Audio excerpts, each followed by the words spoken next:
"Don't get in that elevator," a little beggar girl pleads with the millionaire who was running late for a business meeting. 1 minute later, everyone was horrified by what happened. How did that little girl know what was about to unfold? Watch until the end to see this emotional conclusion and how she saved that businessman's life. If this story interested you, subscribe to our channel. Don't forget to like this video and tell us which city you're watching us from. We'll keep going. The gleaming marble floors of the Grand Majestic Hotel reflected the early morning light as the first rays of dawn crept through the towering windows. Sarah Martinez, barely 8 years old, jolted awake in her makeshift bed behind the maintenance boxes on the service floor. Her heart pounded against her chest as vivid images from her dream lingered in her mind. The sleek elevator cables, snapping, the sound of metal grinding against metal, and an overwhelming sense of impending disaster. She had learned long ago not to ignore these dreams. For 372 days, she had called this luxury hotel her home, though home might be too generous a word for the hidden corners and service passages where she took shelter. The hotel staff had grown accustomed to her presence, some offering leftover meals when they could, others pretending not to notice the small shadow that flitted through the corridors late at night. Sarah's worn yellow t-shirt and faded jeans were a stark contrast to the opulent surroundings as she scrambled to her feet. The digital display in the lobby showed 6:47 a.m. She knew she had precious little time. In her dream, the disaster had been clear. Elevator number 3, the pride of the hotel's recent modernization, would fail catastrophically. The image of that specific elevator had burned itself into her mind with frightening clarity. Running barefoot through the service stairs, Sarah's feet barely made a sound on the cold steps. She knew every inch of this hotel, every shortcut, and every hiding spot. The knowledge had kept her safe all these months, allowing her to remain invisible to the wealthy guests who passed through the gleaming lobby day after day. But today, she would have to step into the light. As she reached the main floor, Sarah heard the distinctive sound of expensive shoes clicking against marble. Her heart rate accelerated. She recognized those footsteps. They belonged to Alexander Reynolds, the hotel's owner and CEO of Reynolds Luxury Properties. She had observed him many times from her hiding spots, always surrounded by an aura of power and authority that seemed to part the crowds before him. Sarah pressed herself against the wall, catching her breath. Through the elegant glass panels, she could see Reynolds approaching the elevator bank, his immaculate suit and commanding presence drawing the attention of everyone in the lobby. Behind him walked his assistant, Ms. Chen, her tablet clutched professionally against her chest, her expression as meticulously composed as her sleek black blazer. Time seemed to slow as Reynolds extended his hand toward the elevator call button, specifically elevator number 3. Sarah's vision tunneled, focusing on that outstretched finger moving inexorably toward the button. In that moment, all her fears of being discovered, all her instincts for self-preservation, vanished. There was only the certainty of what would happen if she didn't act. "No, please don't enter that elevator." Her voice, unused to such volume, cracked as it echoed through the marble lobby. Heads turned, conversations stopped, and the morning bustle of the hotel froze in a tableau of surprise. Reynolds's hand halted inches from the button, and for the first time in all her days of watching him, Sarah saw uncertainty flash across his face. Ms. Chen stepped forward, her professional demeanor shifting to protective mode. "Security," she began to call, but Reynolds raised his hand, silencing her. His eyes were fixed on Sarah, studying her with an intensity that made her want to shrink back into the shadows she knew so well. "Why?" His voice was neither angry nor dismissive, but genuinely curious. It carried the weight of someone used to asking questions that demanded answers. Sarah swallowed hard, her bare feet shuffling on the cold marble. "Something's wrong with it. I saw it. The cables, they're not right. Please, you have to believe me." She forced herself to meet his gaze, knowing that adults often mistook averted eyes for dishonesty. Reynolds tilted his head slightly, a gesture that reminded Sarah of something she couldn't quite place. For a long moment he said nothing, simply studying her with those penetrating eyes. Then, to everyone's surprise, he turned to Ms. Chen. "Call maintenance. I want a full inspection of elevator 3. Now. Ms. Chen's perfectly manicured fingers flew across her tablet. Sir, you have a meeting in 10 minutes with the board about the Singapore expansion. We don't have time for... The meeting can wait, Reynolds interrupted, his tone brooking no argument. Something about this... He glanced back at Sarah, who stood rooted to the spot, her heart still racing. Something about this feels important. As the maintenance team was summoned, Sarah felt the weight of dozens of stares. Hotel guests whispered behind their hands, security personnel spoke quietly into their radios, and staff members exchanged confused glances. But it was Ms. Chen's expression that caught Sarah's attention, a mix of frustration, curiosity, and something else, something that made Sarah's skin prickle with unease.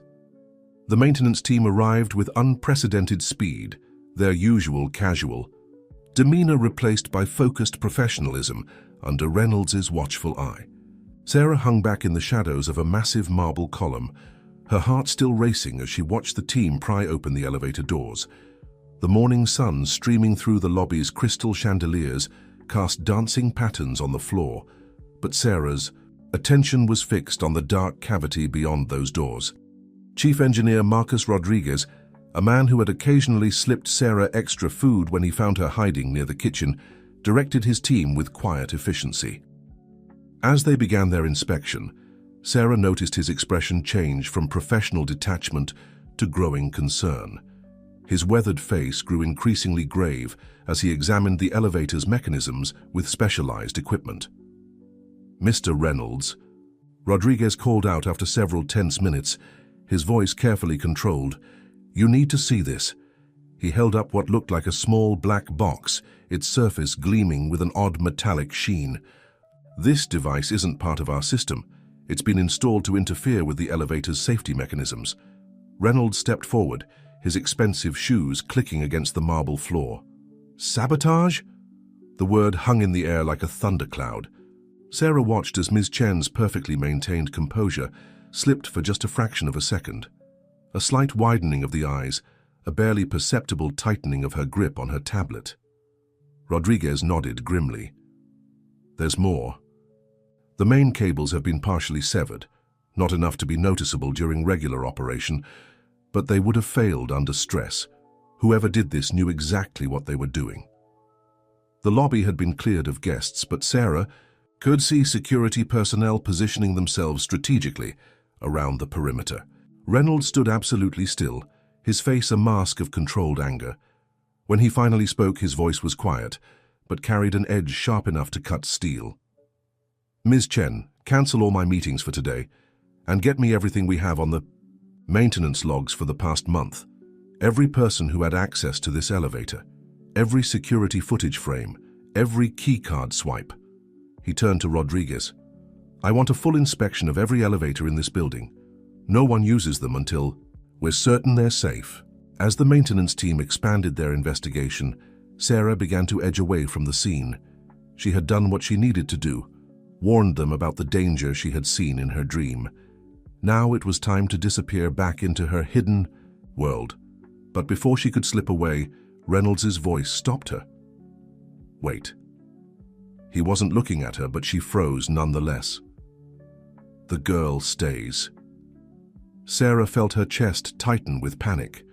In all her time living in the shadows of the Grand Majestic, she had never been directly acknowledged by someone in power. Being noticed meant being caught, and being caught meant being sent away, back to a system that had failed her before. Reynolds turned to face her, his expression softening slightly. "How did you know?" The question was gentle but direct. "About the elevator. How did you know something was wrong?" Sarah's throat felt dry. Her fingers twisted in the hem of her worn yellow t-shirt as she considered her answer. Most adults didn't believe in dreams and visions. They called them imagination or attention-seeking behavior. But something in Reynolds' eyes, a hint of understanding perhaps, made her decide to tell the truth. "I saw it in my dream," she said quietly, lifting her chin slightly. "I see things sometimes, before they happen. Nobody believes me, but they're always real." Instead of dismissing her words, Reynolds studied her with increased interest. Something flickered across his face. Recognition, perhaps, or memory. "My mother used to talk about dreams like that," he said, almost to himself. Then louder, "How long have you been living in my hotel?" Before Sarah could answer, Miss Chen stepped forward, her heels clicking sharply on the marble floor. "Sir, we should focus on the immediate security breach. This situation with the elevator clearly indicates 372. "Days," Sarah interrupted, her voice stronger than she expected. "Since the night of the big charity gala last year." Reynolds' eyebrows rose slightly. "You've managed to stay hidden in one of the most secure hotels in the city for over a year." There was a note of admiration in his voice that made Sarah stand a little straighter.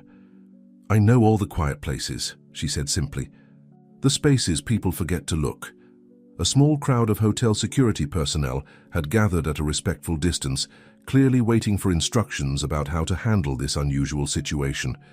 Ms. Chen was tapping rapidly on her tablet, her perfectly manicured nails making sharp little sounds against the screen. But Reynolds seemed in no hurry to make a decision about Sarah's fate. The morning sun had fully risen over the city skyline when Reynolds led Sarah to his private office on the top floor of the Grand Majestic. The space was immaculate, floor to ceiling. Windows offered a breathtaking view of the city below, while rich mahogany furniture and carefully chosen art pieces spoke of refined taste and immense wealth. Sarah perched uncertainly on the edge of a leather chair that probably cost more than most people's monthly salary, her bare feet barely touching the plush carpet. Ms. Chen hovered near the door, her tablet still clutched to her chest like a shield. "Sir, the board is requesting an update about the Singapore expansion meeting, and the security team needs your authorization to begin their investigation of the elevator incident." Reynolds, standing by the window with his hands clasped behind his back, didn't immediately respond. His reflection in the glass showed a man deep in thought, his usually sharp features softened by something that looked remarkably like nostalgia. "My mother used to tell me stories," he said finally, turning to face Sarah, "about dreams that came true, about warnings that saved lives. I always thought they were just that, stories." Sarah's fingers traced invisible patterns on the arm of the leather chair. "Most people don't believe," she said softly. "They say I'm making things up or seeking attention." Her eyes met Reynolds in the reflection of the window. "But you believed me today, why?" A slight smile touched Reynolds' lips. "Because 25 years ago, my mother had a dream about a fire in our house. She woke us all up in the middle of the night, insisted we leave immediately. We thought she was being paranoid, but we went to a hotel anyway." He turned to face Sarah directly. "An hour later, faulty wiring sparked a blaze that would have trapped us in our bedrooms." Ms. Chen shifted uncomfortably by the door. "Mr. Reynolds, while this is fascinating, we have pressing matters to attend to. The sabotage attempt is exactly why this conversation is important, Victoria," Reynolds interrupted, using his assistant's first name for what seemed like the first time in Sarah's presence. "Someone tried to cause a catastrophic accident in my hotel today. Someone with inside access, technical knowledge, and a very specific target." His gaze returned to Sarah. "And the only reason they failed was because of a dream." Sarah sat up straighter, her bare feet now planted firmly on the carpet. "There's more," she said, her voice barely above a whisper. "In my dream, I saw other things. Numbers on papers, letters on screens, a logo I didn't recognize, like a twisted tree made of silver." Reynolds' expression sharpened. "Silver Arbor Technologies," he said, his voice tight. "They've been trying to acquire Reynolds' luxury properties for the past year." He strode to his desk and pressed a button on his phone. "Get me everything we have on Silver Arbor's recent activities. Every interaction, every transaction, every rumor." As his words hung in the air, Sarah noticed something strange about Ms. Chen's reaction. The assistant's perfectly maintained composure cracked for just a moment, a slight tremor in her hand, a quick dart of her eyes toward the door. It was gone in an instant, but Sarah had spent too long watching people from the shadows not to notice such tells. "Victoria," Reynolds said suddenly, "please excuse us for a moment, and hold all calls." Ms. Chen's professional mask slipped for just a fraction of a second, before she nodded and left the office, closing the door behind her with a soft click. As soon as she was gone, Reynolds sat down in the chair across from Sarah, leaning forward with his elbows on his knees, a posture that made him seem less like a powerful CEO and more like a concerned parent. "Tell me everything," he said gently. "About your dreams, about how you ended up here, about what you've seen while living in my hotel. Something tells me you've observed more than most people would guess." Sarah took a deep breath, her hands clasped tightly in her lap. The weight of her secrets, both the ones she had carried for the past year and the ones from her dreams, seemed to press down on her small shoulders. But as she looked into Reynolds' eyes, she saw something she hadn't seen in a very long time: genuine concern, mixed with a willingness to believe. "It started the night of the charity gala," she began, her voice growing stronger as she spoke. "I was running away from a bad place. People who didn't understand, who thought they could fix me by ignoring what I could do." Her eyes grew distant as she remembered. The hotel doors were open because of the gala. There were so many people in fancy clothes, no one noticed one more shadow slipping through the crowd. And then I found the quiet places, the forgotten corners where the real hotel lives, behind all this shine and glamour.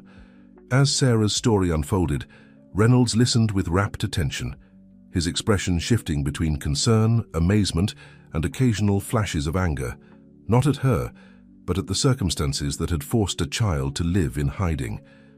Outside his office windows, the city continued its morning routine, unaware of the extraordinary conversation taking place in the penthouse of the Grand Majestic Hotel. "The staff," Sarah continued, her voice growing more confident as she spoke, "they're not all what they seem. Some are kind, like Marcus from maintenance, who leaves food where he knows I'll find it, or Maria from housekeeping, who accidentally drops clean blankets near my hiding spots when the nights get cold." She paused, her young face showing wisdom beyond her years. "But others, they have secrets." Reynolds leaned forward slightly. "What kind of secrets?" "I've seen meetings in empty rooms late at night, people talking in whispers about things. That don't make sense. Stock prices, board votes, something called hostile takeover." Sarah's brow furrowed as she recalled details. "And Ms. Chen, she makes phone calls when she thinks no one is listening, speaking in codes about things that are going to happen to the hotel." Reynolds' face remained carefully neutral, but his hands tightened slightly on the arms of his chair. "How often have you seen Ms. Chen making these calls?" "3 times in the past week, always after midnight, always from the service corridor on the 15th floor." Sarah's eyes met Reynolds' directly. "And she always mentions the silver tree." A knock at the door interrupted their conversation. Through the frosted glass, they could see Ms. Chen's silhouette waiting patiently. Reynolds held up a hand indicating she should wait, then turned back to Sarah. "What you've told me, it explains a lot of things that haven't made sense lately. Strange coincidences, unexpected setbacks, information leaks that couldn't be traced." He stood and walked to his desk, pressing a button that tinted the office windows, providing more privacy. "But I need you to understand something. What you've uncovered, what you've seen in your dreams, it's part of something much bigger than just a sabotaged elevator." Sarah nodded solemnly. "I know. In my dreams, I see pieces of a puzzle, but they're all mixed up, like a story told out of order." She hesitated, then added, "Last night before the elevator dream, I saw something else. A room full of people I didn't recognize, all wearing silver tree pins on their jackets. They were celebrating something about a successful acquisition." Reynolds' expression darkened. "The Silver Arbor Board meeting. It's scheduled for next week." He ran a hand through his perfectly styled hair, a rare gesture of frustration. "They're planning to force a takeover of my company, using any means necessary, including, it seems, orchestrating accidents that would destabilize public confidence in our properties." Another knock at the door, more insistent this time. Ms. Chen's voice came through, professional but urgent. "Mr. Reynolds, the board is demanding an immediate conference call regarding the elevator incident." Reynolds looked at Sarah, his decision visible in his eyes before he spoke. "You've been surviving on your own for a year. showing more courage and resourcefulness than most adults I know. But now I'm asking for your help, officially. Will you work with me to uncover what's really happening in my hotel? Sarah sat up straighter, her chin lifting with determination. You believed me when no one else would. You didn't think I was crazy or making things up. A small smile touched her lips. Besides, this hotel is my home too. I don't want anything bad to happen to it. Reynolds nodded, a plan already forming in his mind. First, we need to get you properly settled. No more hiding in service corridors. He pressed another button on his desk. Send up Marcus Rodriguez from maintenance, immediately. As they waited, Sarah's keen eyes noticed something she hadn't before. A small photograph on Reynolds's desk, partially hidden behind a stack of reports. It showed a much younger version of him, with a woman who had the same knowing look in her eyes that Sarah sometimes saw in her own reflection. His mother, she realized, the one who had also had dreams that came true. The pieces were starting to come together, but Sarah knew from her dreams that this was just the beginning. The silver tree cast long shadows, and somewhere in the grand majestic hotel, more secrets were waiting to be uncovered. She could feel it in the way the air seemed to thicken with anticipation, in the way her dreams were becoming more frequent and more urgent. Something big was coming, and now at least she wasn't facing it alone. Marcus Rodriguez arrived at Reynolds' office within minutes, his weathered face showing both concern and curiosity. His eyes widened slightly when he saw Sarah sitting comfortably in one of the expensive leather chairs, but he quickly masked his surprise with professional composure. The maintenance chief had always suspected there was something special about the girl who haunted the hotel's quiet corners. Marcus, Reynolds began, his tone carrying the weight of authority tempered with trust. What I'm about to tell you requires absolute discretion. He gestured to Sarah. I believe you're already acquainted, though perhaps not formally. A gentle smile crossed Marcus's face as he looked at Sarah. We've crossed paths now and then. Always seemed to find extra sandwiches in my lunchbox when I worked late shifts. His expression grew serious as he turned back to Reynolds. But something tells me this meeting isn't about unauthorized food distribution. No, it's not. Reynolds moved to stand by the window, his reflection overlaying the city skyline. The elevator incident this morning wasn't an accident. We're dealing with corporate sabotage, and Sarah's unique abilities helped us prevent what could have been a catastrophe. Marcus nodded slowly, pieces clicking into place in his mind. The Times equipment would malfunction just after she'd been spotted nearby, the way she always seemed to show up before something went wrong. He looked at Sarah with new understanding. You can sense these things, can't you? Sarah shifted in her chair, unused to being the center of such open attention. I dream about them. Not everything, just important things, dangerous things. We need to move her somewhere safe, Reynolds continued. Somewhere within the hotel where she can be protected, but also help us monitor the situation. Marcus, you know every inch of this building. What would you suggest? The maintenance chief's eyes lit up with inspiration. The garden suite on the 18th floor. It's been closed for renovation for the past month, officially. Actually, there's nothing wrong with it. We just haven't reopened it because of some paperwork delay. Reynolds raised an eyebrow. The paperwork delay wouldn't have anything to do with Ms. Chen's office, would it? She's been sitting on the approval forms for weeks, Marcus confirmed, his tone carefully neutral. Said something about needed additional safety inspections, but no inspector has ever been scheduled. Sarah sat up straighter, her eyes bright. With recognition. The room with the big balcony and the glass ceiling? I've seen it from the service corridors. It's beautiful at night when the stars shine through. Reynolds smiled, the first genuine smile since the morning's events began. It's settled then. Marcus, I want you to personally oversee the suite's preparation. Full security protocols, but nothing obvious. As far as anyone else is concerned, it's still closed for renovation. And Ms. Chen? Marcus asked carefully. Leave her to me, Reynolds replied, his expression hardening slightly. In the meantime, we need to establish a secure way to communicate. Sarah's visions could be crucial in preventing further incidents. Marcus reached into his pocket and pulled out what looked like an ordinary maintenance radio. These operate on a private frequency. Security doesn't even monitor it anymore. Too much chatter about broken pipes and burned-out light bulbs. He placed it on Reynolds's desk. We could use them to stay in touch without raising suspicion. Sarah watched the exchange with growing excitement.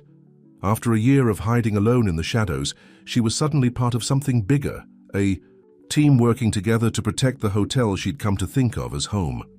"There's something else," she said, her voice quiet but firm. "In my dreams I've seen other children, like me but different. Some can hear thoughts, others can move things without touching them. They're all alone, all hiding, just like I was." Reynolds turned from the window, his expression intense. "Where are these children?" "I don't know exactly, but they're all connected to Silver Arbor somehow. In my dreams I see them in places with the silver tree symbol." Sarah hugged herself. "Slightly. They're scared. Someone's looking for them, wanting to use their abilities for something bad." A heavy silence fell over the office as the implications of Sarah's words sank in. Reynolds shared a meaningful look with Marcus before returning to his desk and pressing the intercom button. "Miss Chen," his voice was perfectly controlled, "please come in now." As the door opened, Sarah caught a glimpse of something she hadn't noticed before, a tiny silver pin on Ms. Chen's lapel, partially hidden by her blazer's collar. It was small, easily overlooked but unmistakable, a delicately crafted silver tree. Miss Chen entered the office with her usual precise movements, but Sarah noticed a subtle tension in her shoulders that hadn't been there before. The assistant's eyes flickered briefly to the maintenance radio on Reynolds's desk before settling into her professional mask. "The board is very insistent about that conference call, Mr. Reynolds," she said, her voice smooth as polished marble, "and the press has begun asking questions about why all the elevators are suddenly under maintenance." Reynolds leaned back in his chair, studying his assistant with new eyes. "Tell me, Victoria, how long have you been working with Silver Arbor Technologies?" The question landed in the room like a stone in still water. Ms. Chen's composure wavered for just a fraction of a second, so briefly that anyone else might have missed it. But Sarah, who had spent a year reading people's smallest gestures, from the shadows saw the truth in that momentary slip. "I don't know what you mean," Ms. Chen replied, her voice perfectly level. "I've been your assistant for 3 years, Mr. Reynolds. My loyalty to Reynolds Luxury Properties is absolute." Marcus shifted his weight slightly, positioning himself between Ms. Chen and the door. Sarah watched as the assistant's eyes darted around the room, calculating, measuring, like a chess player several moves ahead.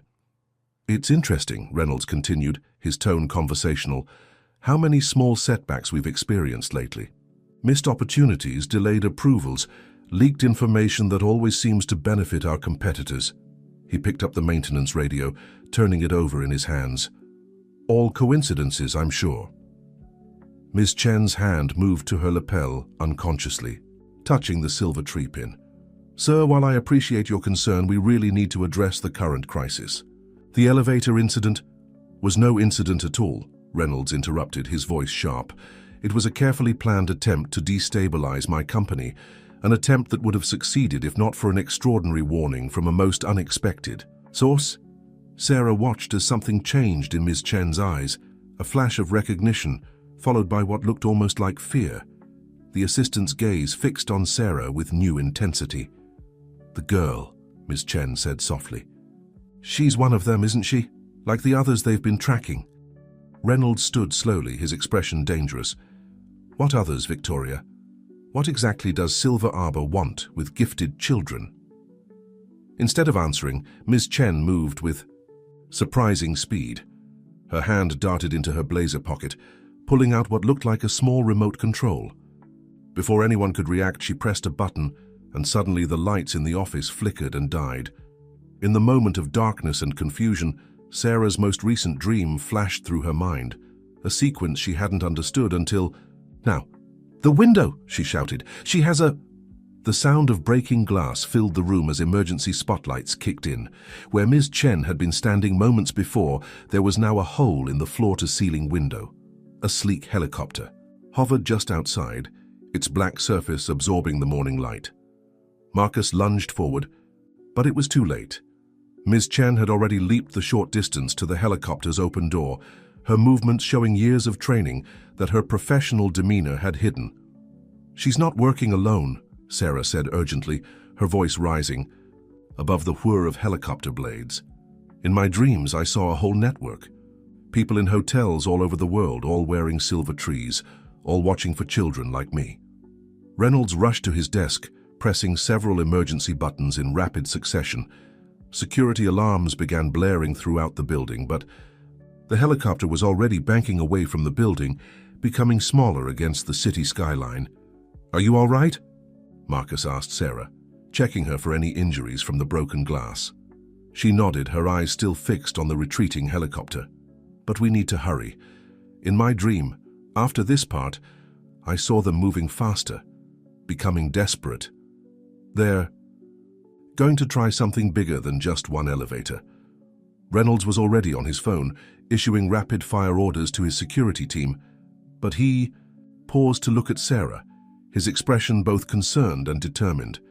"What exactly did you see?" "A meeting," Sarah said, closing her eyes to better recall the details. "Tomorrow night in the hotel's grand ballroom, important people, celebrities, business leaders, something about a charity auction." She opened her eyes, looking directly at Reynolds, and underneath all the tables, hidden in the decorations, I saw silver trees, dozens of them, all connected to some kind of electronic device. Marcus swore under his breath. "The Children's Future Gala. It's our biggest charity event of the year. And the perfect opportunity to bring down Reynolds' luxury properties once and for all," Reynolds finished grimly. He looked at the broken window, then back at Sarah. "We have less than 36 hours to uncover their plan and stop it. But first we need to get you somewhere safe." The garden suite on the 18th floor was even more beautiful than Sarah had imagined from her glimpses through service corridors. Marcus had worked quickly to prepare the space, transforming it from an unused luxury suite into a secure sanctuary.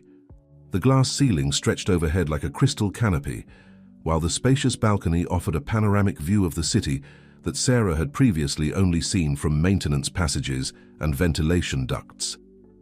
"The security systems are state-of-the-art," Marcus explained, showing Reynolds the subtle modifications he'd made. "Biometric locks, motion sensors, and a direct line to both security and my maintenance team." He gestured to a seemingly ordinary wall panel. "And this? Secret passage to the service corridors. Only 3 people know about it. You, me, and Sarah." Reynolds nodded approvingly as he surveyed the suite. "Excellent work, Marcus. How long until the security upgrades for the grand ballroom are ready?" "My team's working on it now. We're installing additional cameras and sensors, all on a separate system from the hotel's main security network." Marcus glanced at Sarah, who was exploring the suite with wide-eyed wonder. "After what happened with Ms. Chen, we can't trust the regular systems." Sarah paused by a large wooden wardrobe, running her fingers along its polished surface. Inside, she found new clothes, practical but comfortable items in her size, including several pairs of shoes. The sight brought unexpected tears to her eyes. After a year of making do with whatever she could find or scavenge, such simple luxuries felt overwhelming. "There's something else you should see," Marcus said, leading them to what appeared to be a normal mirror mounted on the wall. He pressed a hidden switch, and the mirror transformed into a high-resolution display screen. "We can monitor every part of the hotel from here, but it looks like an ordinary mirror to anyone else." Reynolds studied the various security feeds with intense concentration. Any sign of unusual deliveries for tomorrow's gala? Anything that might hide Silver Arbor's devices? "Nothing obvious yet," Marcus replied. "But the main decorations aren't scheduled to arrive until tomorrow morning. That's when they're most likely to try something." Sarah, now wearing new sneakers that actually fit her feet, joined them at the monitor. "In my dream, the silver trees were hidden in the flower arrangements. Big white flowers with long stems, lilies, I think." "Cancel the original flower order," Reynolds commanded immediately. "Marcus, get your most trusted people to handle the decorations. I want every item checked and double-checked before it goes anywhere near that ballroom." As Marcus made notes, on his tablet, Sarah felt a familiar tingling at the base of her skull, the sensation that always preceded a vision. She swayed slightly, and Reynolds quickly guided her to sit on a nearby sofa. "What do you see?" he asked gently, recognition in his eyes as he remembered his mother experiencing similar moments. "A woman," Sarah said, her voice distant. "In a lab coat. She's talking to other scientists about children like me, about making us stronger, more controlled." She squeezed her eyes shut, concentrating. "There's a name on her badge, Dr. Elizabeth Chen." Reynolds and Marcus exchanged sharp looks. "Victoria's sister," Reynolds said grimly. "She's the head of research at Silver Arbor Technologies. I met her once at a corporate event last year." Sarah opened her eyes, the vision fading but leaving her with a sense of urgency. "They're not just trying to take over your company, Mr. Reynolds. They want to find children with gifts, to study us, to figure out how to use our abilities for their own purposes." Reynolds sat next to her on the sofa, his expression troubled. "My mother used to say that gifts like yours were meant to help people, to protect them. She believed they were given to special individuals for a reason." He looked out at the city skyline through the suite's windows. "Silver Arbor wants to turn them into weapons." Marcus cleared his throat. "Sir, the first delivery trucks for the gala will be arriving in less than 12 hours. We need a plan." "We have one," Reynolds said, standing with renewed determination. "But first we need to make sure Sarah is properly settled. She's not just our key to stopping Silver Arbor. She's an 8-year-old girl who deserves to feel safe and cared for." Sarah felt warmth spread through her, chest at his words. For the first time in over a year, she wasn't just surviving. She was being treated like a person who mattered, whose feelings and comfort were important. "I want to help," she said firmly. "I've been watching this hotel for a long time. I know things about it that even you don't know, Mr. Reynolds. Secret passages, hidden corners, ways to move around without being seen. If Silver Arbor is planning something, I can help stop them." Reynolds studied her for a long moment, then nodded. "All right, but we do this carefully, and you stay safe. No unnecessary risks." He turned to Marcus. "Get the team ready. We have a lot of work to do before tomorrow night." As night fell over the city, the Grand Majestic Hotel hummed with preparations for the upcoming gala. But beneath the visible activity, a secret operation was taking shape. Marcus had assembled a small team of his most trusted maintenance workers, each vetted personally by Reynolds. They worked methodically, installing hidden cameras and sensors throughout the grand ballroom while maintaining the appearance of routine pre-event preparations. Sarah watched it all through the security feeds in her suite, her new vantage point, giving her a different perspective on the hotel she thought she knew so well. She had changed into comfortable pajamas, another gift that still felt surreal, but sleep was far from her mind. Every few minutes she would close her eyes, searching for new visions, any hint of what Silver Arbor might be planning. 4. Soft knock at the secret passage entrance made her jump slightly, but she relaxed when she heard Marcus's familiar voice, giving the coded signal they had established. Reynolds entered behind him, carrying a tablet and what looked like old photographs. "I've been doing some research," Reynolds said, spreading the photographs on the coffee table, "about my mother's abilities and about other people who might have had similar gifts." He pointed to one photo in particular, a group shot from what appeared to be a scientific conference in the 1990s. "Look at this." Sarah leaned forward, studying the image.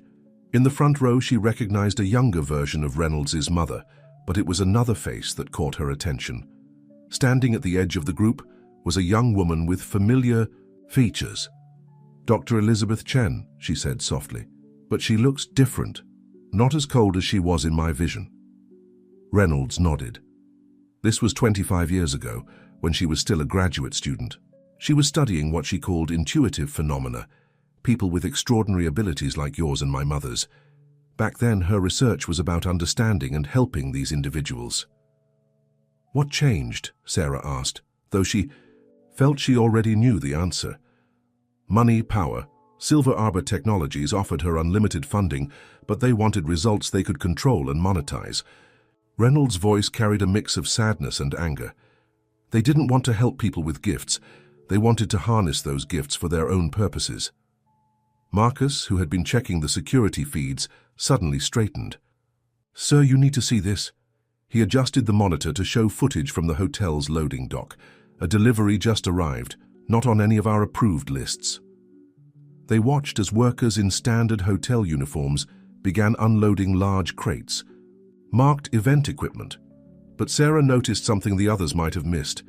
A tiny silver tree emblem, almost invisible, stamped in the corner of each crate. "Those aren't normal workers," she said, pointing to their movements. "See how they check their surroundings every few seconds? And their shoes, they're wearing tactical boots, not hotel uniforms." Reynolds was already reaching for his phone when Sarah grabbed his arm. "Wait, in my dream, I saw something like this. If we stop them now, they'll just try something else, something we might not catch in time.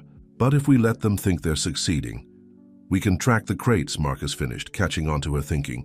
"See where they take them, what they're planning." "Exactly," Sarah nodded. "And there's something else.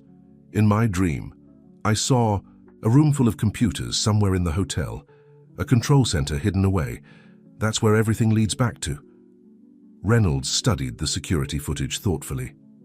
"The old server room on the 20th floor. It's been officially decommissioned for months, but..." He turned to Marcus. "Check the power usage logs for that floor." Marcus tapped rapidly on his tablet. "Well, what do you know? For a decommissioned room, it's drawing an awful lot of electricity." "That must be where Dr. Chen is coordinating everything," Sarah said, another piece of the puzzle clicking into place. "In my dreams, I always see her surrounded by screens and computers giving orders." Reynolds began pacing, his mind working rapidly. "So we have their command center, and we're about to track their equipment, but we still don't know exactly what they're planning for the gala." Sarah closed her eyes again, concentrating. The familiar tingling sensation returned, stronger this time. The flowers, they're not just hiding devices, they're part of something bigger. A network, all connected, all working together. Her eyes snapped open. "They're going to use the gala to find others like me." "What do you mean?" Marcus asked. "The devices in the flowers, they're scanners of some kind. Dr. Chen developed them to detect people with special abilities. They're going to use the gala to test everyone there, looking for more gifted children or adults." Sarah hugged herself tightly. "And once they find them, they'll have all the proof they need to take control of everything. The hotel, the company, maybe even more." Reynolds sat down heavily in a nearby chair. A room full of the city's most influential people, all being secretly scanned for supernatural abilities.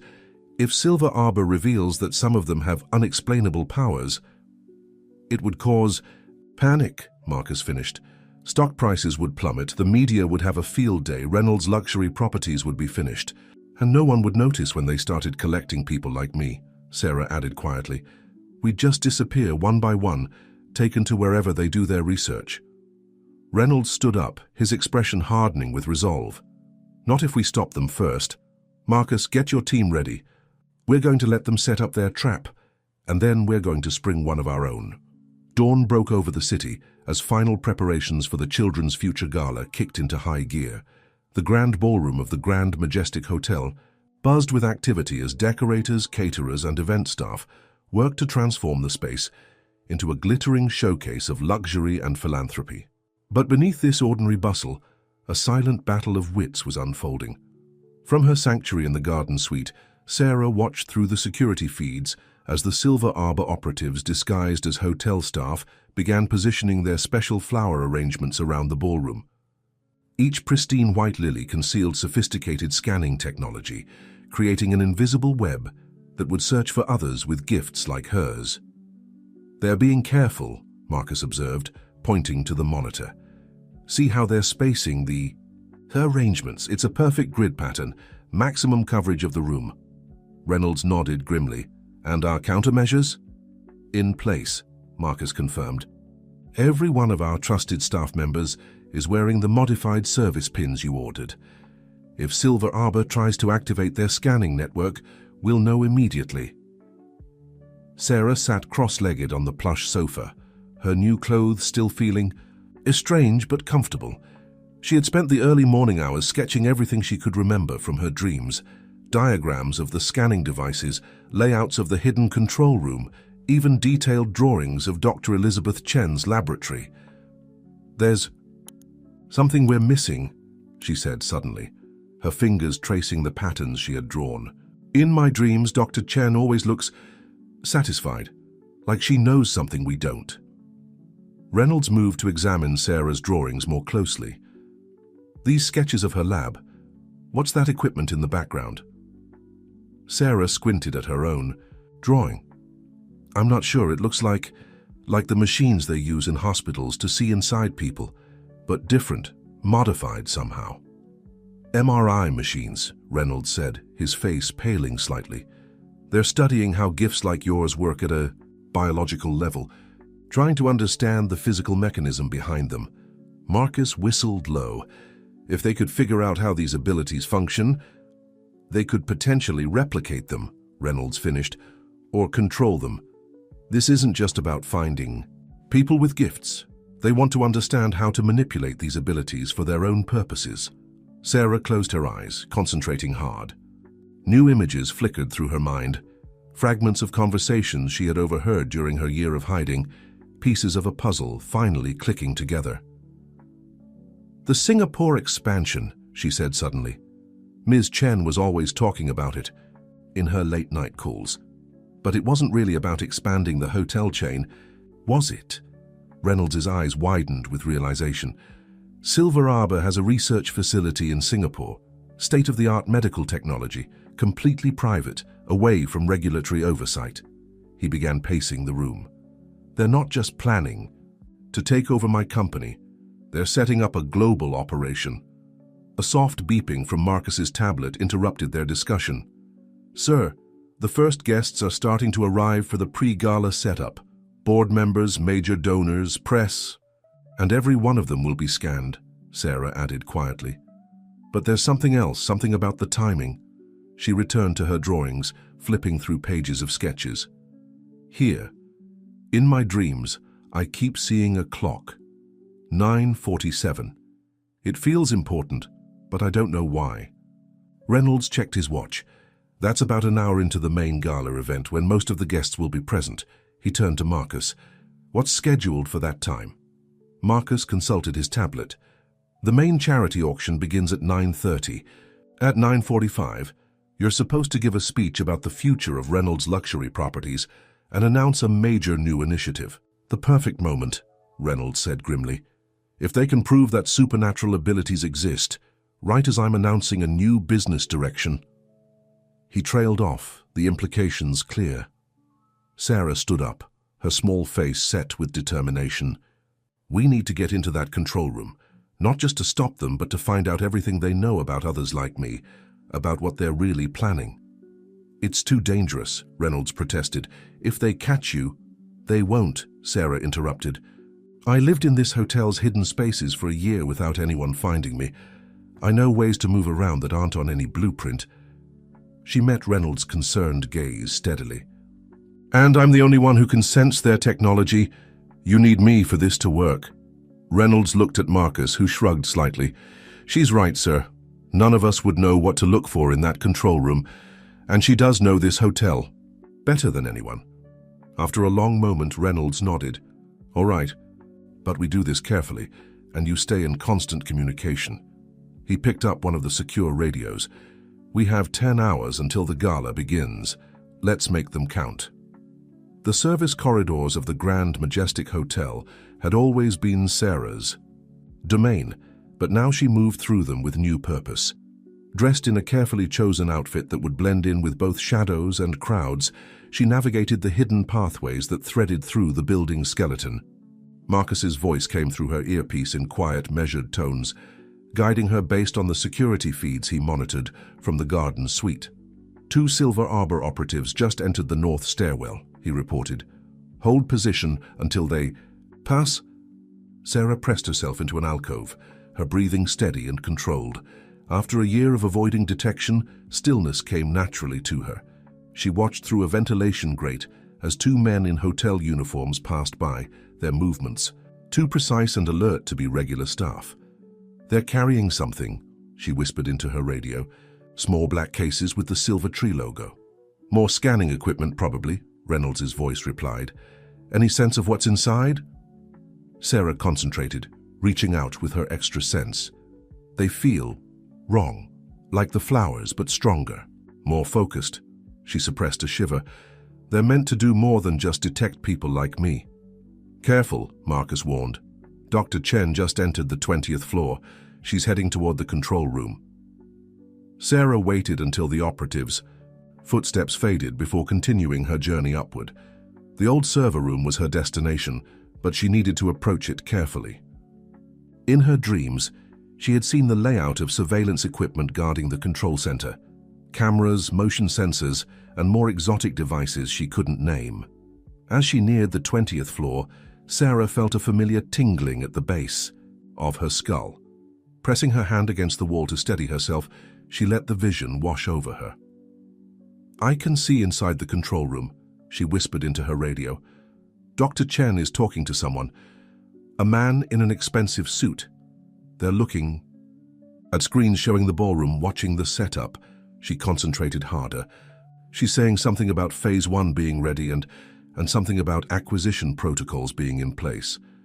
Can you see any details of their equipment? Reynolds asked quietly. Sarah focused on the screens in her vision. There's a map of the hotel with dots of light spreading out from the ballroom and lists of names, guests at the gala, I think. Each name has numbers next to it, like they're being rated or measured. They're pre-screening everyone, Reynolds realized. The gala isn't just about finding people with gifts. They already know who they're looking for. The vision faded, leaving Sarah with a renewed sense of urgency. She continued her careful ascent, using maintenance access panels and forgotten service paths to avoid the main corridors.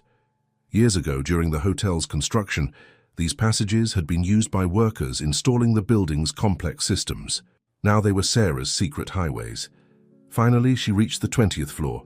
Through another ventilation grate, she could see the heavily modified door to the old server room. What had once been a simple keycard lock had been replaced with multiple security systems, retinal scanners, fingerprint readers, and other devices she didn't recognize. I'm in position, she whispered. But there's no way through that door without being detected. Maybe we don't need to go through it, Marcus suggested. What's above the control room? Sarah closed her eyes, recalling the building's layout.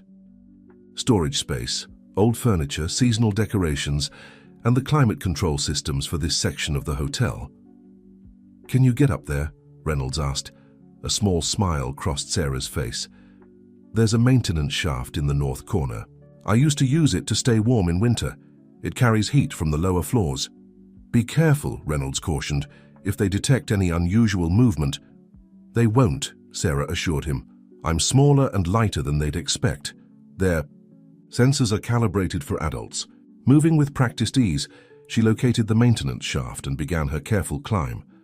The space was tight, but she had navigated narrower passages during her year of hiding. As she ascended, she could hear voices echoing through the ventilation. System.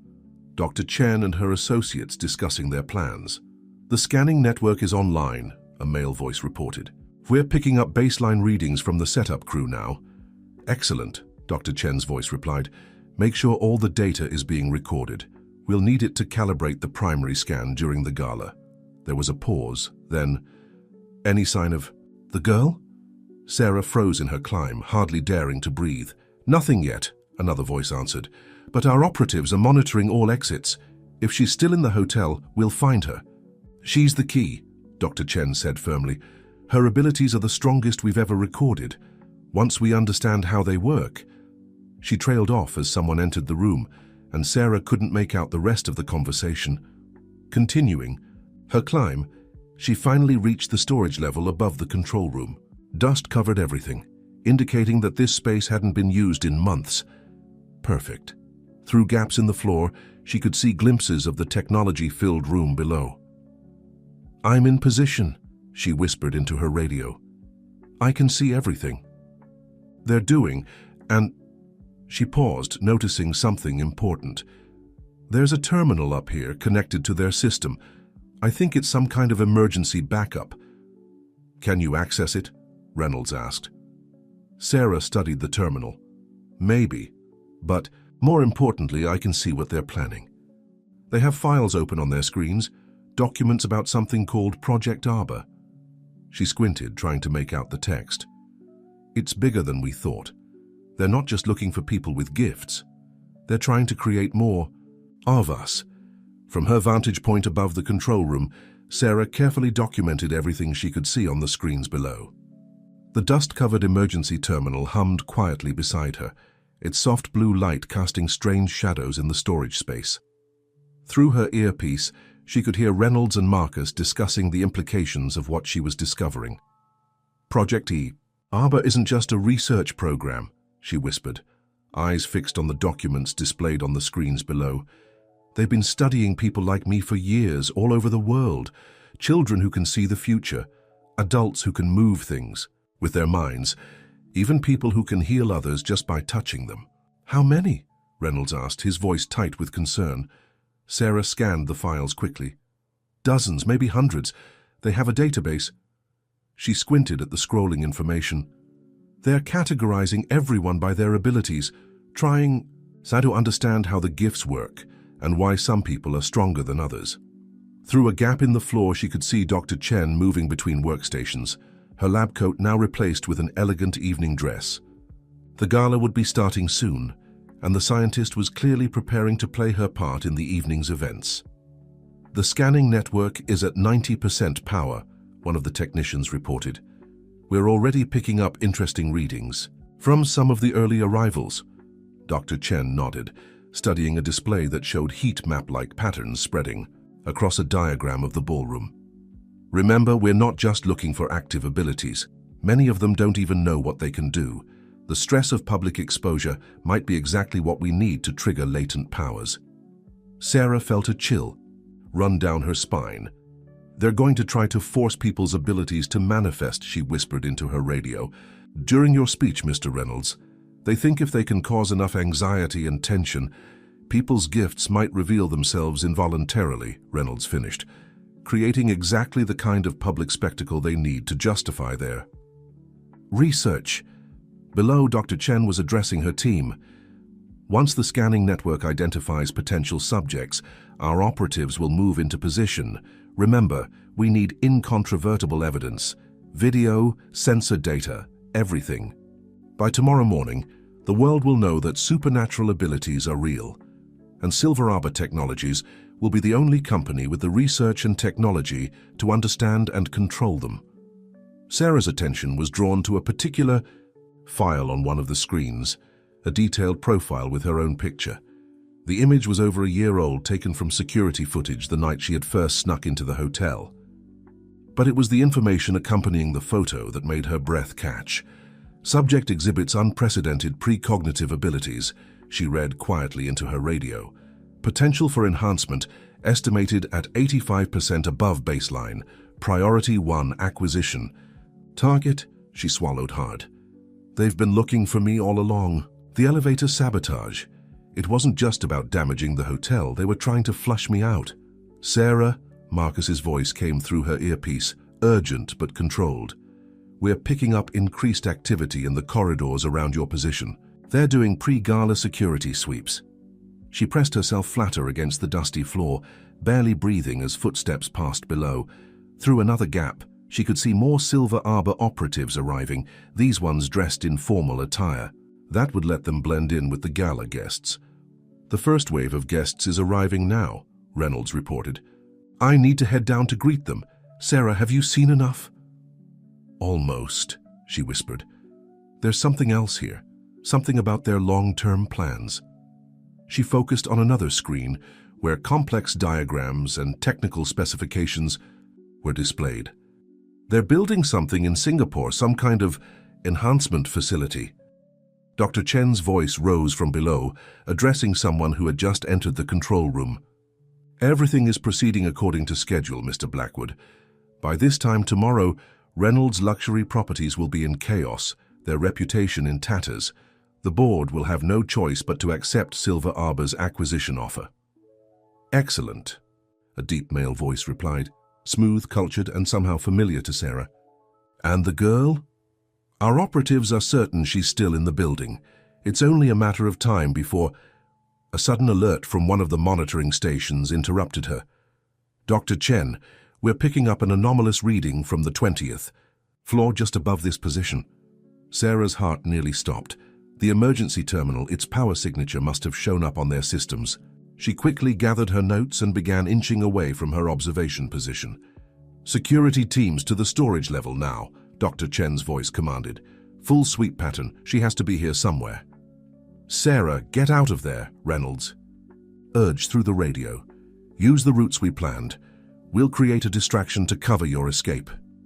She was already moving, sliding silently through the shadows she knew so well. Behind her, she could hear the storage level door bursting open, footsteps spreading out as search teams began their sweep. But Sarah had spent a year learning every hidden path in this hotel, every forgotten space and overlooked passage. As she navigated her escape route, her mind raced with everything she had discovered. Project Arbor, the enhancement facility, the database of gifted individuals. It was all connected, part of a plan far bigger and more dangerous than anything they had imagined. And at the center of it all was this mysterious Mr. Blackwood, whose voice tugged at her memory like a half-remembered dream.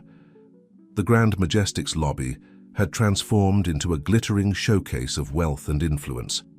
Guests in formal wear streamed through the entrance, greeted by perfectly trained staff who guided them toward the ballroom. From her hidden observation point behind a decorative column, Sarah watched Reynolds working the crowd, every inch the confident hotel magnate, despite the pressure he was under.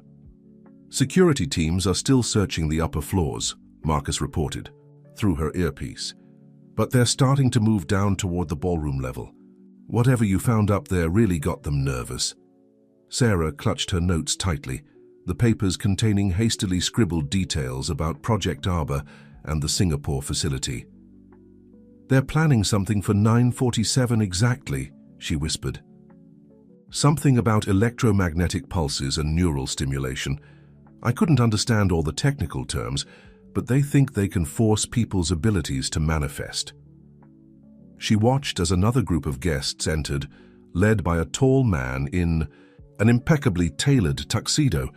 Something about his bearing made her pause, the way others unconsciously moved aside for him, the subtle deference in their body language. "That's him," she breathed. "Mr. Blackwood. He's the one I heard in the control room." Through her earpiece, she heard Reynolds inhale sharply. "Jonathan Blackwood, CEO of Silver Arbor Technologies. I should have known he'd come personally to watch his plan unfold." Sarah studied the man more closely, trying to understand why his presence bothered her so much. There was something about him, something that tickled at the edges of her memory, and made her gifts stir uneasily. "Mr. Reynolds," she said suddenly, her voice urgent, "in your mother's old photographs, the ones from the research conference, was he there?" A pause, then, "Yes. He was one of the original researchers studying intuitive phenomena, alongside Dr. Chen, but he left academia for the private sector years ago." Another pause. "Sarah, what are you sensing?" "He's like us," she whispered, certainty flooding through her. "But different. When I look at him, it's like looking into a mirror that's cracked. He has gifts, but they're wrong somehow. Changed." Marcus's voice cut in. "Sir, the first guests are entering the ballroom. The scanning network is fully active." Sarah could feel it, a subtle vibration in the air, invisible to normal senses, but clear as daylight to her enhanced perception. The white lily arrangements scattered throughout the ballroom were pulsing with hidden energy, creating a web of detection that would reveal anyone with latent abilities. "Sarah," Reynolds said quietly, "I need you to get back to the garden suite. It's not safe for you to be this close to their scanning equipment." But she was barely listening, her attention caught by something else. Through the grand doors of the ballroom, she could see Dr. Chen conferring with a group of staff members, all wearing tiny silver tree pins on their lapels. They were positioning themselves strategically around the room, and Sarah suddenly understood their plan with crystal clarity. "They're not just going to expose people with gifts," she said urgently. "They're going to demonstrate their power by controlling them. The pulses at 9:47. They're going to activate everyone's abilities at once, create chaos, and then show how their technology can contain and direct these powers. A perfect demonstration of why the world needs Silver Arbor's research, Reynolds concluded grimly, and why they should be given authority over people like you. Sarah pressed herself further into the shadows as a security team passed nearby, their eyes scanning the crowd with professional intensity. But there's something else, she continued once they had passed. Something about Mr. Blackwood. In my dreams, I keep seeing him surrounded by silver light, like branches growing out of him. He's not just studying people with gifts, he's trying to become more powerful himself. Through her earpiece, she could hear Marcus typing rapidly. Sir, you need to see these readings. The scanning network. It's not just detecting abilities, it's somehow amplifying them. The energy levels are building up gradually. Like a charge building in a battery, Sarah added, remembering the technical diagram she had seen. They're going to use the combined energy of everyone's gifts to do something big, something that needs all that power. Reynolds was silent for a moment, clearly thinking fast. The Singapore facility, he said finally. They're not building it to study. People with gifts, they're building it to enhance them, to create more people like Blackwood. Sarah nodded even though Reynolds couldn't see her. And they need me because my abilities are pure, unmodified, a perfect template for their experiments. She swallowed hard. Mr. Reynolds, we can't let them succeed, not just for my sake, but for everyone with gifts. They'll turn us into weapons, into tools for their ambitions. We won't let that happen, Reynolds assured her. But first, we need to understand exactly what they're planning for 947. Sarah, I know it's dangerous, but can you get closer to the ballroom? Use your gift to sense what they're building up to? She looked at the glittering crowd, the innocent, guests mingling and chatting, unaware that they were all part of an elaborate trap. Among them, Silver Arbor operatives moved with practiced casualness, their silver tree pins catching the light like tiny stars. I can do it, she said firmly, but I'll need a distraction, something to keep their security teams looking the wrong way. Leave that to me, Marcus replied, a smile evident in his voice. I've got a few tricks that even you don't know about, little ghost. Marcus's distraction came in the form of a masterfully orchestrated series of minor crises. First, the climate control system in the East Wing suddenly malfunctioned, sending security teams scrambling to investigate the surge in power usage. Then a series of false alarms began triggering in various service areas, each one drawing attention away from the ballroom and its approaching moment of truth. Sarah used the confusion to slip closer to her target, moving through the crowd like a shadow. She had exchanged her casual clothes for a simple but elegant dark blue dress that Marcus had somehow produced, perfect for blending in with the younger guests who had accompanied their parents to the gala. 9:23, Reynolds's voice came through her earpiece, barely audible above the string quartet playing in the corner. Everything's still on schedule. Sarah positioned herself near one of the white lily arrangements, pretending to admire the flowers while actually studying the hidden technology within them. The scanning network is getting stronger. I can feel it building up energy, like static before a storm.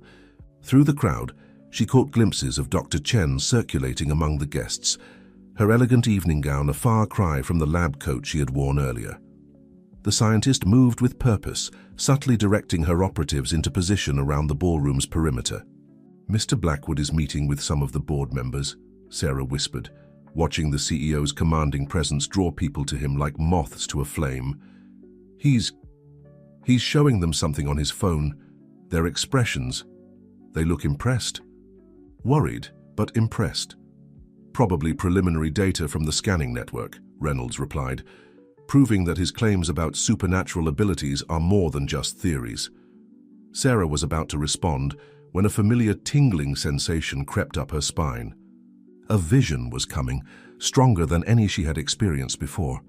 She quickly moved behind a large floral display, steadying herself against a pillar as the images flooded her mind. I can see it, she breathed. What they're planning at 9:47. The scanning network, it's not just for detection. All these devices, they're connected to something bigger, something beneath the hotel. Beneath, Marcus cut in. The only thing below the ballroom is, oh no, The old power substation, the one we converted during the last renovation. They've modified it, Sarah confirmed, the vision becoming clearer. When all the devices activate at once, they'll tap into the building's power grid. The electromagnetic pulse won't just reveal people's abilities, it'll temporarily override their natural control. Everyone with a gift will be forced to use it all at once. Creating panic, Reynolds said grimly. Chaos that only Silver Arbor can control. But that's not all. Sarah pressed her hands to her temples, trying to hold on to the fading images. I see, Mr. Blackwood. In the vision, he's different. When everyone's abilities activate, he's going to do something. Something with the combined energy of all those powers.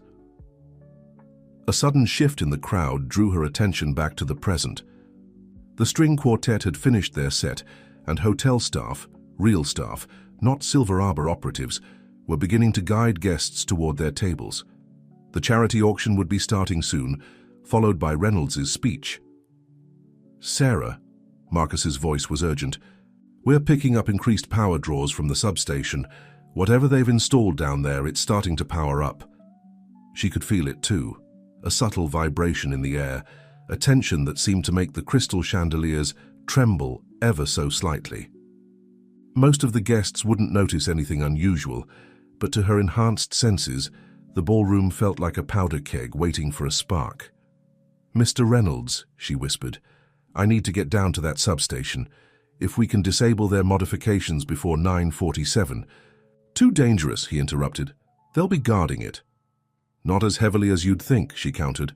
"They're focused on the ballroom, on making sure their plan works up here, and I know ways into the substation that aren't on any blueprint."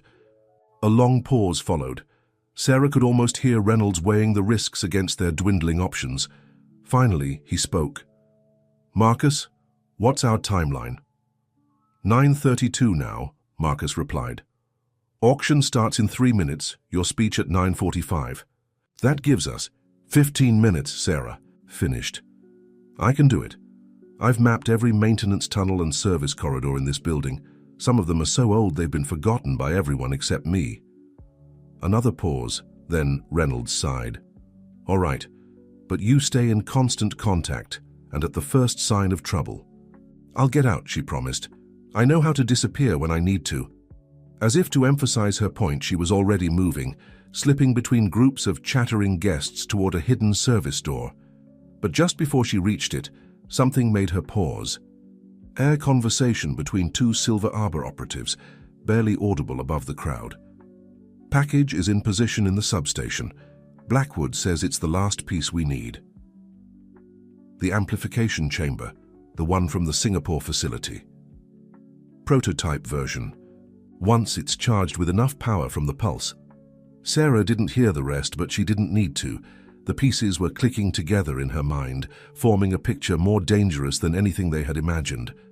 Whatever Blackwood had brought, from Singapore, whatever he had installed beneath their feet, it wasn't just about exposing people with gifts or proving they existed. He was planning to steal their powers for himself. The service tunnels beneath the Grand Majestic Hotel were a world away from the glittering ballroom above. Sarah moved through darkness lit only by emergency lights, her dress hitched up to allow quiet movement. The foundations of the building creaked and hummed around her, a symphony of mechanical sounds she had learned to read like a language during her year of hiding. 9:35, Marcus reported through her earpiece. "The auction is underway. Reynolds is keeping Blackwood occupied with some supposedly confidential business discussions." Sarah paused at an intersection of maintenance corridors, orienting herself. The hotel's sublevels were a maze of utility tunnels, many dating back to the building's original construction. But she had spent countless hours exploring these forgotten spaces, mapping them in her mind. "I can feel the power signature getting stronger," she whispered. "Whatever they installed in the substation, it's hungry somehow, like it's drawing in energy from everywhere." She turned down a narrow passage, one that didn't appear on any modern blueprint. The hotel had been built on the site of an older structure, and some of these deepest tunnels were remnants of that earlier foundation. Most people had forgotten. They existed, but Sarah had found them during her endless explorations. "Be careful," Reynolds warned. We're picking up increased security team activity near the main substation access points. They're watching the wrong entrances, Sarah replied, a hint of pride in her voice. This way is older. From before the renovation, the passage led her deeper, the air growing cooler and heavier with age. Her enhanced senses tingled constantly now, warning her of the growing concentration of power ahead. Finally, she reached a half-collapsed section of wall that concealed a gap just large enough for someone her size to squeeze through. Beyond the gap, she found herself in a maintenance crawl space that ran alongside the modified substation. Through gaps in the old brickwork, she could see the new equipment Silver Arbor had installed, sleek, modern machines that pulsed with an otherworldly blue light. "I'm in position," she whispered. "I can see some kind of chamber in the center of the room. It's connected to all the power conduits, and there's something inside it, something that looks like liquid silver." "The amplification chamber they mentioned," Reynolds said grimly. "Can you get closer?" Sarah carefully moved along the crawl space, using decades-old pipes as handholds. As she drew nearer to the chamber, her vision suddenly blurred, and new images flooded her mind. She saw Blackwood standing in the chamber, surrounded by swirling silver energy. Saw him absorbing the combined power of dozens of activated gifts, his body transforming as he consumed their abilities. Saw him emerging stronger, changed, no longer fully human.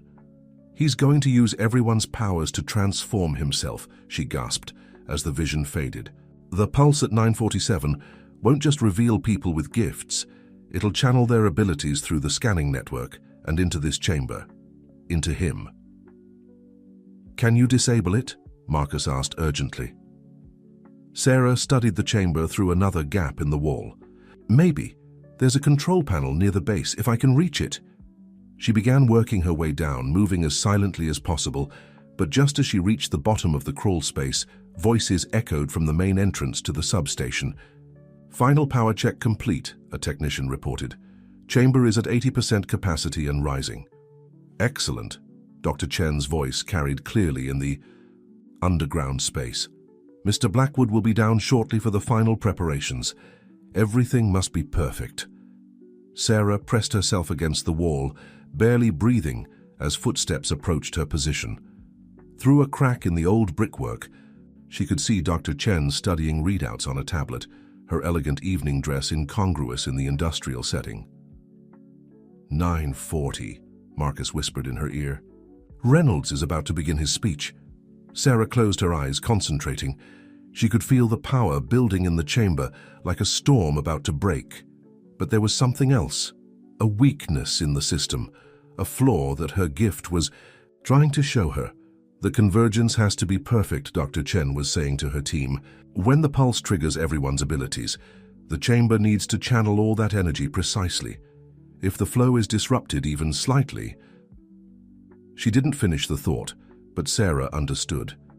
The chamber was like a lens, focusing the combined power of all those gifts into something Blackwood could absorb. But like any lens, it could be cracked. "Marcus," she breathed. "Remember last winter, when the heating system exploded on the 3rd floor? What caused it?" A pause, then. Pressure. Build up in the old pipes. The modern system wasn't properly calibrated for the original infrastructure, and when the pressure hit a critical point... Exactly. Sarah looked at the ancient pipes running through her crawl space, pipes that connected to every floor of the hotel, including the ballroom above, pipes that were now thrumming with the same energy being channeled into the chamber. She had spent a year learning the hotel's rhythms, understanding how all its systems worked together. Now, as she studied the complex network of old and new infrastructure around her, a plan began to form. "I need you to do something," she whispered. "When I give the signal, overload the climate control system. All of it. Every floor." "That could cause serious damage," Marcus warned. "Not to the hotel," Sarah assured him, "just to their plan." She smiled slightly in the darkness. "Sometimes the best way to break something new is to use something old." Above, she could hear Reynolds beginning his speech through her earpiece. The countdown to 9:47 had begun. But for the first time since this started, Sarah felt truly confident. She understood buildings, understood how they lived and breathed. And, more importantly, she understood how they could be made to fight back against those trying to misuse them.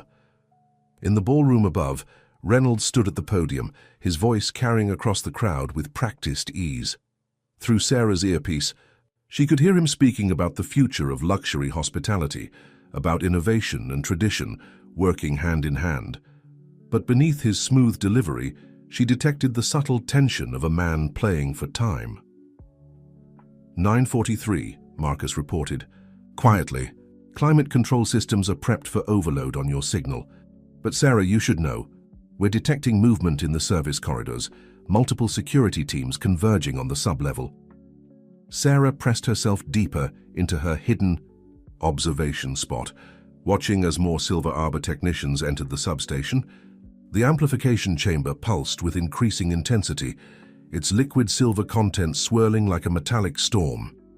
"Dr. Chen," one of the technicians called out, "primary power coupling is at 95%. The scanning network is fully charged." The scientist nodded, checking readings on her tablet. "Perfect. Alert Mr. Blackwood. It's time for him to take his position." Sarah's heart raced as she watched the preparations unfold. Through gaps in the old brickwork, she could see technicians making final adjustments to the chamber, their movements precise and practiced. This wasn't the first time they had attempted something like this. It was just the first time they had attempted it on such a large scale. "He's on his way down," Reynolds whispered through her earpiece. "And Sarah, he's not alone. He's bringing some of the board members with him. I think he wants witnesses for what's about to happen." She closed her eyes, concentrating on the vibrations running through the building's infrastructure. The power, being channeled into the chamber, was creating subtle resonances, harmonic frequencies that traveled through the old pipes and conduits. To her enhanced senses, it felt like the hotel itself was humming with anticipation. 9:45, Marcus reported. "Reynolds is wrapping up the main part of his speech. Sarah, whatever you're going to do—" "Not yet," she breathed. "We need them all in position, need them committed to their plan." The main door to the substation opened again, and Jonathan Blackwood strode in, followed by several men and women in expensive evening wear. The CEO's presence seemed to fill the underground space, and Sarah felt that same strange distortion in her gifts that she had sensed earlier, like looking at a reflection in broken glass. "Ladies and gentlemen," Blackwood addressed his guests, his voice smooth and confident, "what you're about to witness will change everything we thought we knew about human potential. Dr. Chen, is the chamber ready?" "Yes, sir. All systems are operating at peak efficiency. The scanning network is fully charged and synchronized." Sarah watched as Blackwood approached the chamber, running his hand almost lovingly along its metallic surface. "For years, we've known that certain individuals possess extraordinary abilities, gifts that defy conventional explanation. But tonight, we prove that these powers can be understood, controlled, and most importantly, enhanced." Through her earpiece, she could hear Reynolds smoothly transitioning into the final part of his speech, the words that would serve as the trigger for Silver Arbor's plan. Above them, hundreds of guests sat unaware that they were about to become part of an experiment that would change their lives forever. 9:46, Marcus whispered. 30 seconds to pulse activation. Sarah took a deep breath, gathering her courage. Everything she had learned in her year of hiding, every secret passage and forgotten space, every quirk and pattern of the hotel's systems, it all came down to this moment. The scanning network shows multiple potential subjects. In the ballroom, a technician reported, "Energy signatures are stronger than expected. This could exceed our projections." Blackwood smiled, and in that expression, Sarah saw the truth of his ambition. This wasn't about research or understanding. It was about power, pure and simple. The ability to take other people's gifts and make them his own. "Now, Sarah," Reynolds' voice was urgent but controlled. "He's about to enter the chamber." She pressed her hand against the ancient pipe beside her, feeling the thrumming energy coursing through it. "Marcus, on my mark, overload everything. Every climate control system, every power circuit, every backup generator. Pour it all into the old infrastructure. Ready, Marcus confirmed. Sarah watched as Blackwood stepped into the chamber, the liquid silver beginning to swirl around him. Dr. Chen started the final activation sequence, her fingers flying over the control panel. 9:47, Marcus announced. Now, Sarah commanded, and felt the entire building seem to inhale. The effect was instantaneous and overwhelming. As Marcus triggered the overload, decades-old pipes and conduits suddenly surged with more power than they had ever been designed to handle. The energy meant for the amplification chamber found new paths through the hotel's original infrastructure, creating a web of conflicting forces that shook the very foundations of the building. In the ballroom above, the planned pulse activated, sending waves of electromagnetic energy through the scanning network. But instead of flowing smoothly into the chamber below, the power encountered the chaotic surge Sarah had created. The result was like two waves colliding, a cascade of feedback that shattered the carefully calibrated frequencies of Silver, Arbor's technology. "What's happening?" Dr. Chen shouted as alarms began blaring throughout the substation. "The chamber's containment field is destabilizing." Sarah pressed herself against the wall of her hiding spot as the liquid silver inside. The chamber began to churn violently. Blackwood, still standing inside, raised his hands as if trying to control the chaos, but for once his power seemed inadequate to the task. "The old pipes," Sarah whispered into her radio, excitement mixing with relief. "They're acting like a disruption network, interfering with their ability to channel the energy properly. The hotel itself is fighting back." Above, through her earpiece, she could hear Reynolds smoothly shifting his speech to address the sudden power fluctuations, keeping the crowd calm even as Silver Arbor's plan unraveled beneath their feet. "Primary systems failing," a technician reported frantically. "The scanning network is breaking down. We're losing the ability to focus the collected energy." Blackwood's voice rose above the chaos, strained but still commanding. "Reroute everything through the emergency protocols. We can still salvage this." But Sarah knew better. She had spent too long learning the rhythms and patterns of the hotel's systems. The old infrastructure, with its decades of accumulated quirks and characteristics, was proving too complex and unpredictable for Silver Arbor's modern technology to handle. "Marcus," she whispered, "hit them with the secondary surge, just like we planned." Another wave of power coursed through the ancient pipes, this one precisely timed to coincide with the chamber's attempt to stabilize. The result was spectacular, a cascade of electrical discharges that danced across the substation's equipment, shorting out delicate control systems and overwhelming safety protocols. "The chamber's containment is critical, Doctor," Chen announced, her professional composure finally cracking. "Mr. Blackwood, you have to get out of there." But it was too late. The liquid silver that was supposed to act as a conduit for stolen powers had become a chaotic storm, its carefully engineered properties disrupted by the conflicting energies surging through the building. Sarah watched through her hiding spot as Blackwood struggled against the maelstrom he had helped create, his own modified abilities powerless against the fundamental forces he had tried to control. "Full system failure imminent," a technician called out. "We need to evacuate now." The assembled board members were already rushing for the exit, their earlier fascination with Blackwood's demonstration replaced by pure survival instinct. Dr. Chen remained at her control panel, desperately trying to salvage something from the catastrophe, but even she finally had to admit defeat. "Sarah," Reynolds' voice came through her earpiece, "the scanning network is completely offline. Whatever they were trying to do to expose people's gifts, it's over." She allowed herself a small smile of satisfaction. "The amplification chamber is useless now. Once the power surges disrupted its calibration, there's no way to restore it.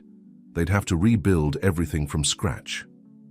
Through the chaos of failing equipment and evacuating personnel, Sarah caught a glimpse of Blackwood, finally managing to escape the chamber. His expensive tuxedo was ruined, his carefully controlled demeanor shattered. But more importantly, she could sense that whatever modifications he had made to his own abilities had been disrupted by the feedback storm they had created. "Security teams are withdrawing from the service corridors," Marcus reported. They're implementing emergency evacuation protocols for all Silver Arbor personnel.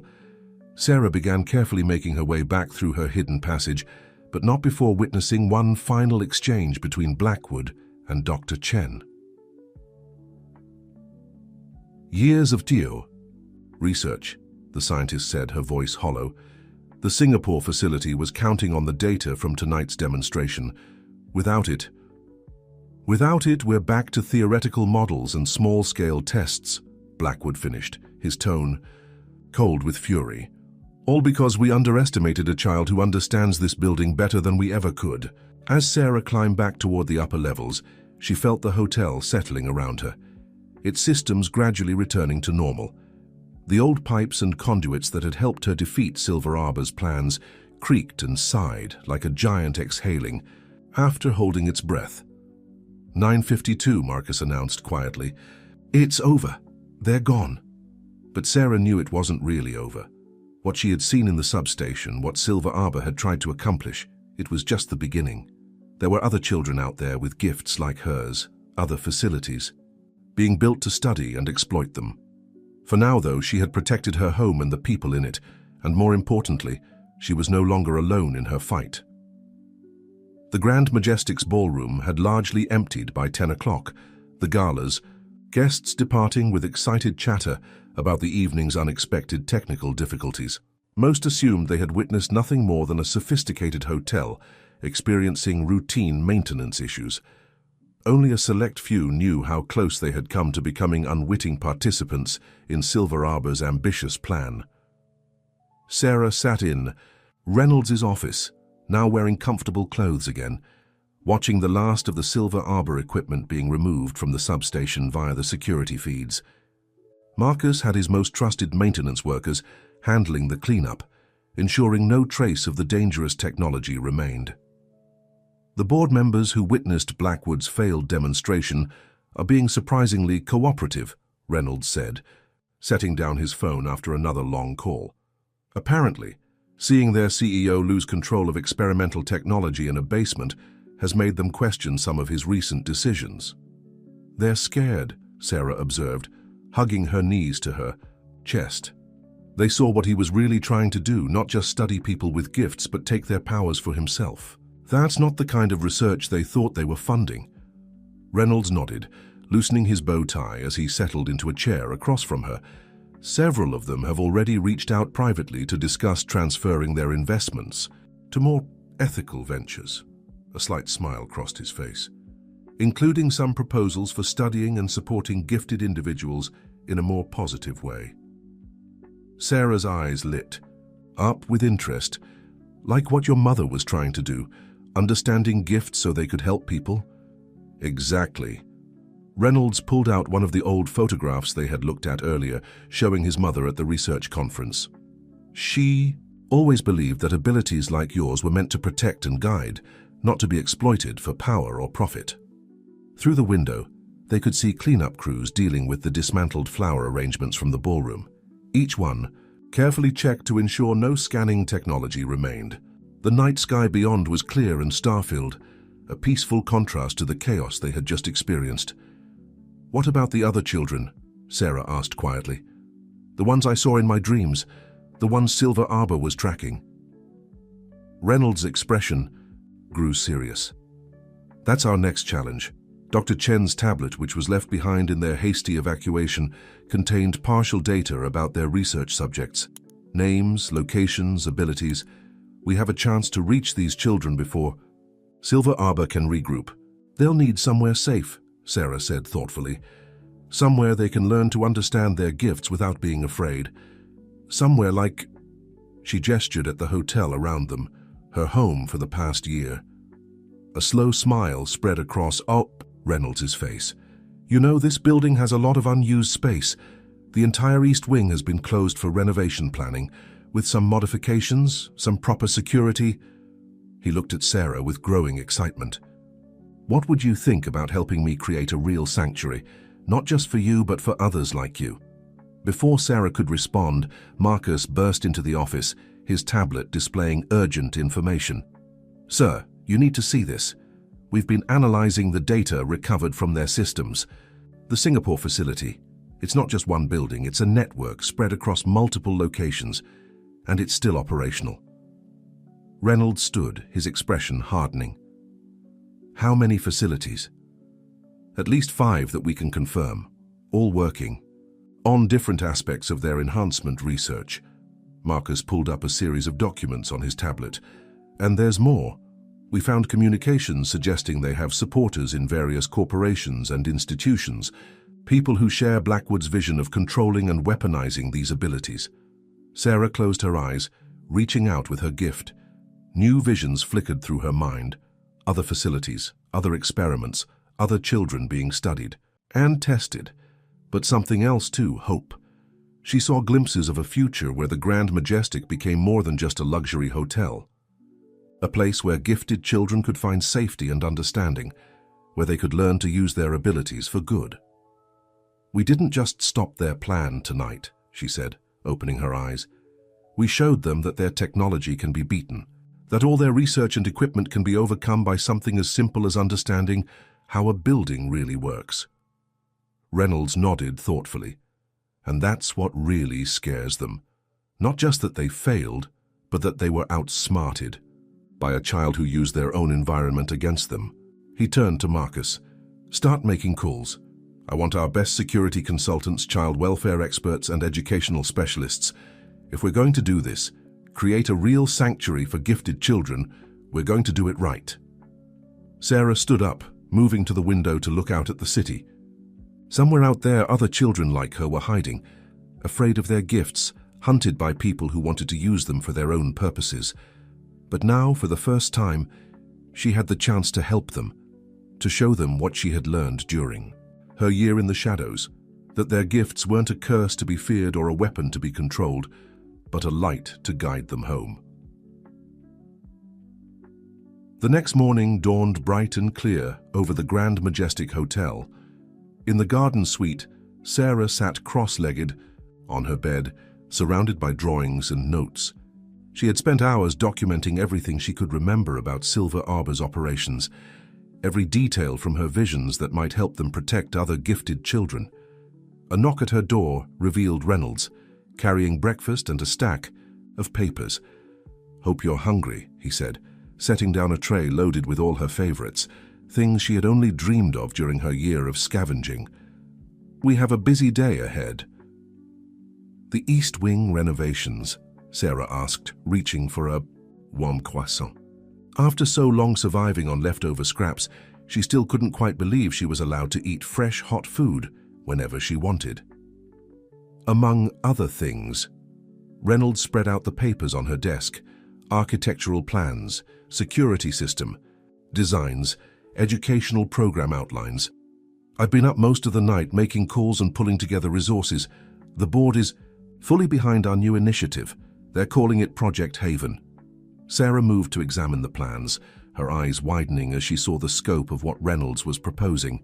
The East Wing would be completely transformed, combining luxury hotel, aesthetics with state-of-the-art security, and educational facilities. Private rooms for gifted children, classrooms designed to help them understand and control their abilities, common areas where they could feel safe being themselves. "Marcus is already working with contractors he trusts," Reynolds continued.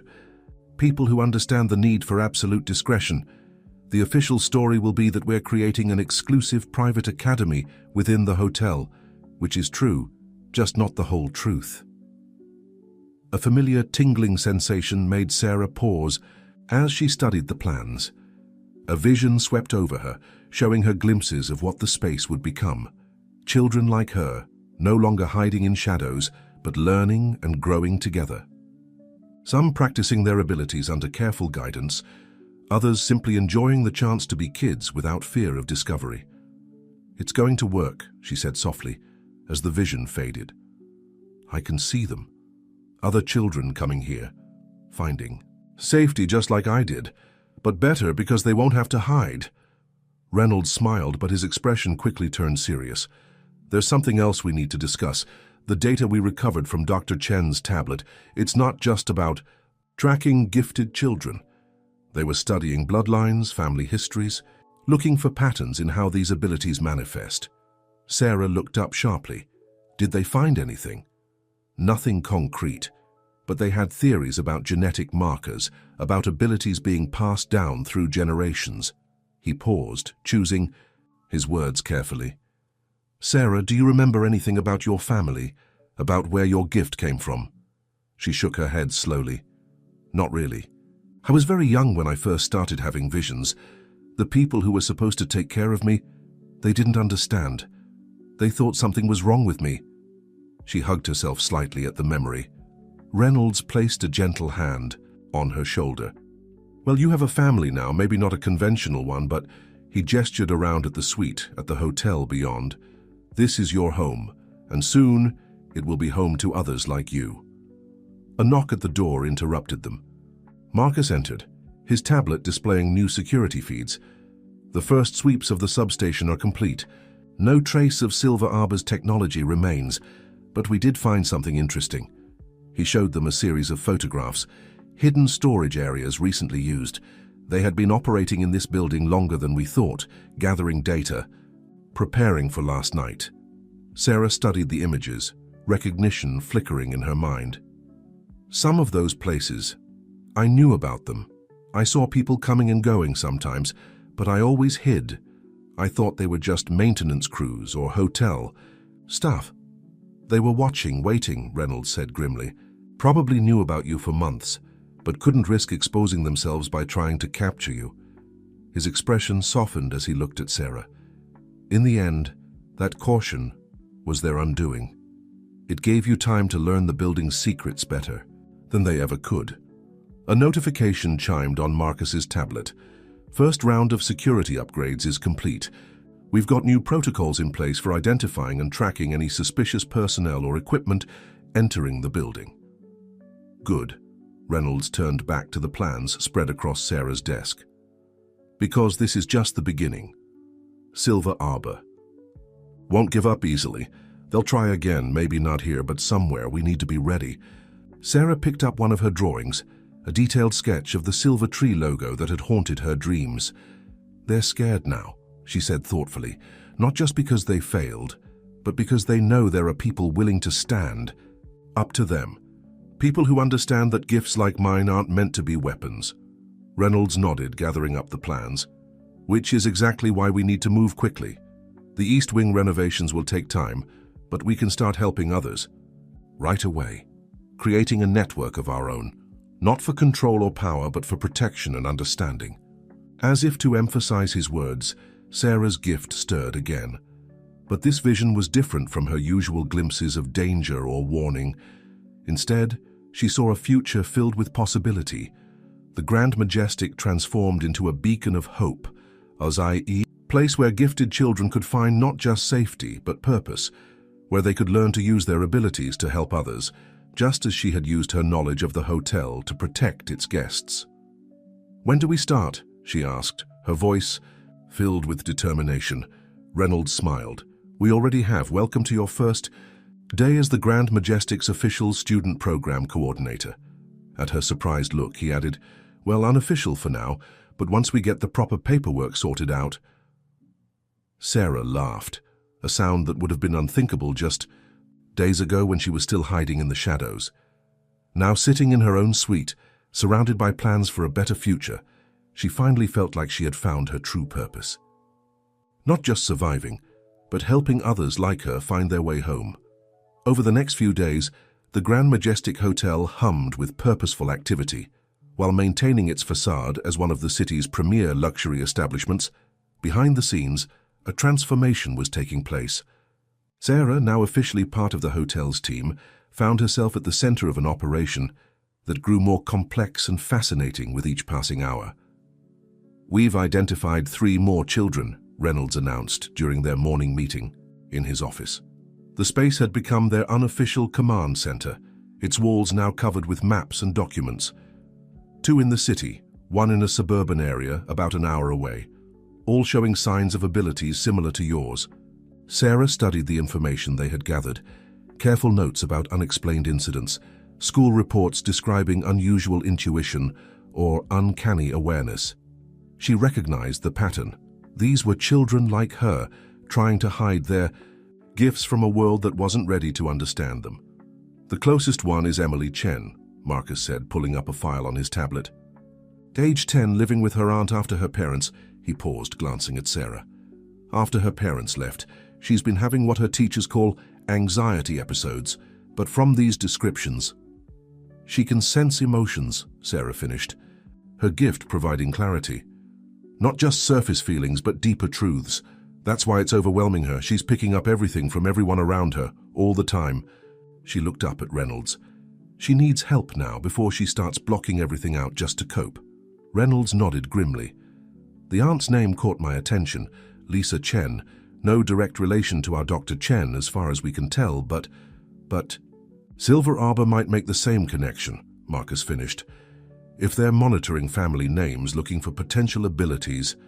Sarah was already reaching for the secure phone they had set up for their operation. We need to contact them. Today. Right now. I can... She stopped suddenly, her gift flaring with unexpected intensity. Wait. There's something else, something about the Chen family. Reynolds leaned forward, recognizing the look that meant Sarah was receiving a vision. What do you see? A photograph. Old, like the ones of your mother at the research conference. But she squinted, trying to focus on the image in her mind. There's a woman who looks like Dr. Chen, but younger, standing with Emily's mother. They were friends, more than friends. They were working together on something. Marcus was typing rapidly on his tablet. Found it. Research paper from 15 years ago. Theoretical applications of enhanced human potential by Elizabeth Chen and Miranda Chen. They were cousins, both studying the same field. But Miranda disappeared from academia suddenly, right around the time Silver Arbor started funding Elizabeth's work. She didn't agree with what they were planning, Sarah said softly, the vision becoming clearer. She wanted to protect people, with gifts, not exploit them. So she left, started a family, tried to live a normal life, but her daughter inherited abilities anyway, Reynolds concluded. And now Silver Arbor might be looking for her, not just because of her gift, but because of what her mother knew. Sarah stood up, pacing the office as she had seen Reynolds do so many times. We're not just finding children who need help. We're uncovering a whole history, families who have been dealing with these gifts for generations, some trying to understand them, others trying to control them. A knock at the door interrupted their discussion. One of Marcus's trusted security team members entered, carrying a package. Sir, this was just delivered. It passed all our security checks, but you need to see this. Inside the package was a single USB drive and a handwritten note. The handwriting was elegant, professional, and familiar to Sarah from the documents she had seen in the control room. It's from Dr. Chen, she said, surprised. But why would she... Reynolds carefully opened the note, reading aloud. What you prevented wasn't just about power. It was about fear. Fear of what we don't understand, fear of abilities that seem to defy explanation. I've chosen the wrong path to address that fear. Perhaps you can find a better way. The drive contains everything I know about the children we've identified. Protect them. Help them before fear wins. Marcus was already connecting the drive to a secure computer, scanning its contents. It's genuine. Research data, subject files, facility locations. She's giving us everything. But why? Reynolds wondered aloud. After years of working with Silver Arbor. Because she saw what happened here, Sarah said, understanding dawning. She saw that all their technology, all their attempts to control and contain these gifts could be overcome by something simpler, by understanding and working with them naturally. She picked up the note, running her fingers over the words. And maybe she remembered why she started studying these abilities in the first place. To help people, not to control them. Reynolds was already pulling up new documents on his computer. This changes everything. With this information, we can reach these children before Silver Arbor does. Set up a proper network of safe houses and support systems. He looked at Sarah with a mix of pride and determination. The sanctuary we're building here won't just be one location. It'll be the hub of something much bigger. Sarah closed, her eyes letting her gift show her possibilities.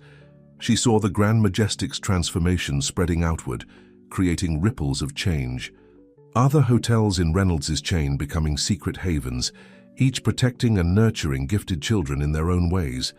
A network of safety and understanding growing stronger as more people chose to help rather than fear.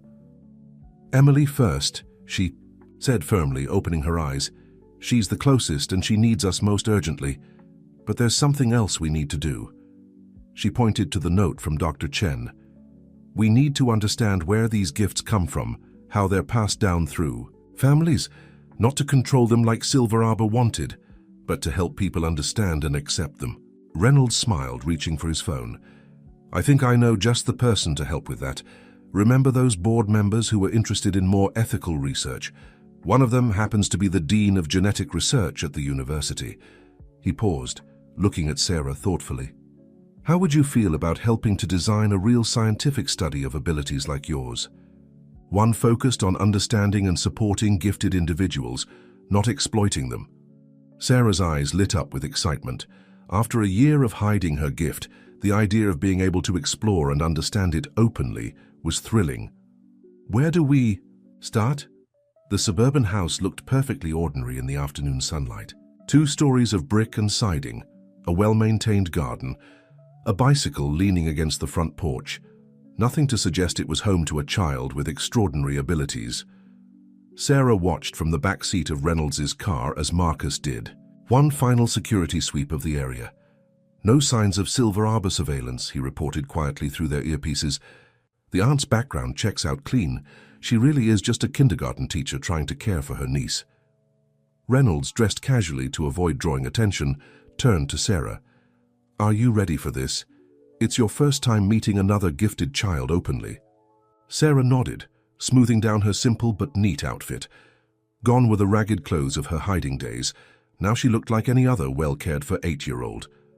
But her eyes held a wisdom far beyond her years as she reached out with her gift, sensing the emotional turbulence within the house.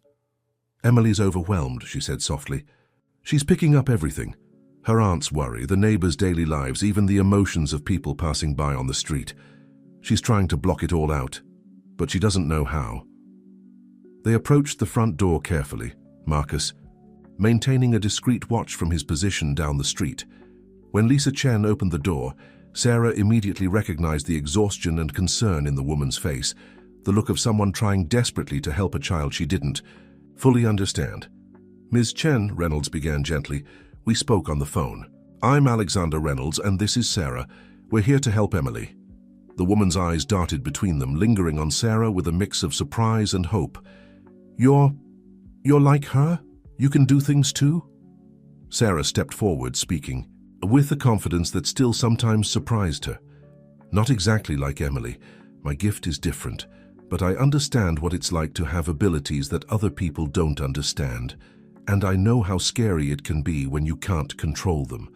Something in Sarah's words, or perhaps in her calm presence, seemed to reassure Lisa. She opened the door wider, inviting them inside. The house was neat, but showed signs of stress: unwashed dishes in the sink, unopened mail on the counter, the kind of small details that spoke of a household struggling to cope with extraordinary circumstances. "Emily," Lisa called up the stairs, "there are some people here to see you, people who might be able to help." At first, there was no response. Then, slowly, they heard footsteps. A young girl appeared at the top of the stairs, her dark eyes wary and tired. Sarah could sense her gift working overtime, trying to process the emotional signals from everyone present. "It's okay," Sarah said softly, speaking directly to Emily. "Try focusing just on me for a moment. My emotions are different. Aren't they calmer? That's because I've learned to work with my gift instead of fighting it." Emily descended the stairs slowly, her expression changing from wariness to curiosity. You're not afraid," she said wonderingly. "Everyone else is always afraid or worried or confused, but you're just peaceful." Sarah smiled. "That's right. And I can help you learn to find that peace too, to understand your gift and use it to help people instead of being overwhelmed by it. While the girls talked, Reynolds quietly explained to Lisa about the program they were developing at the Grand Majestic.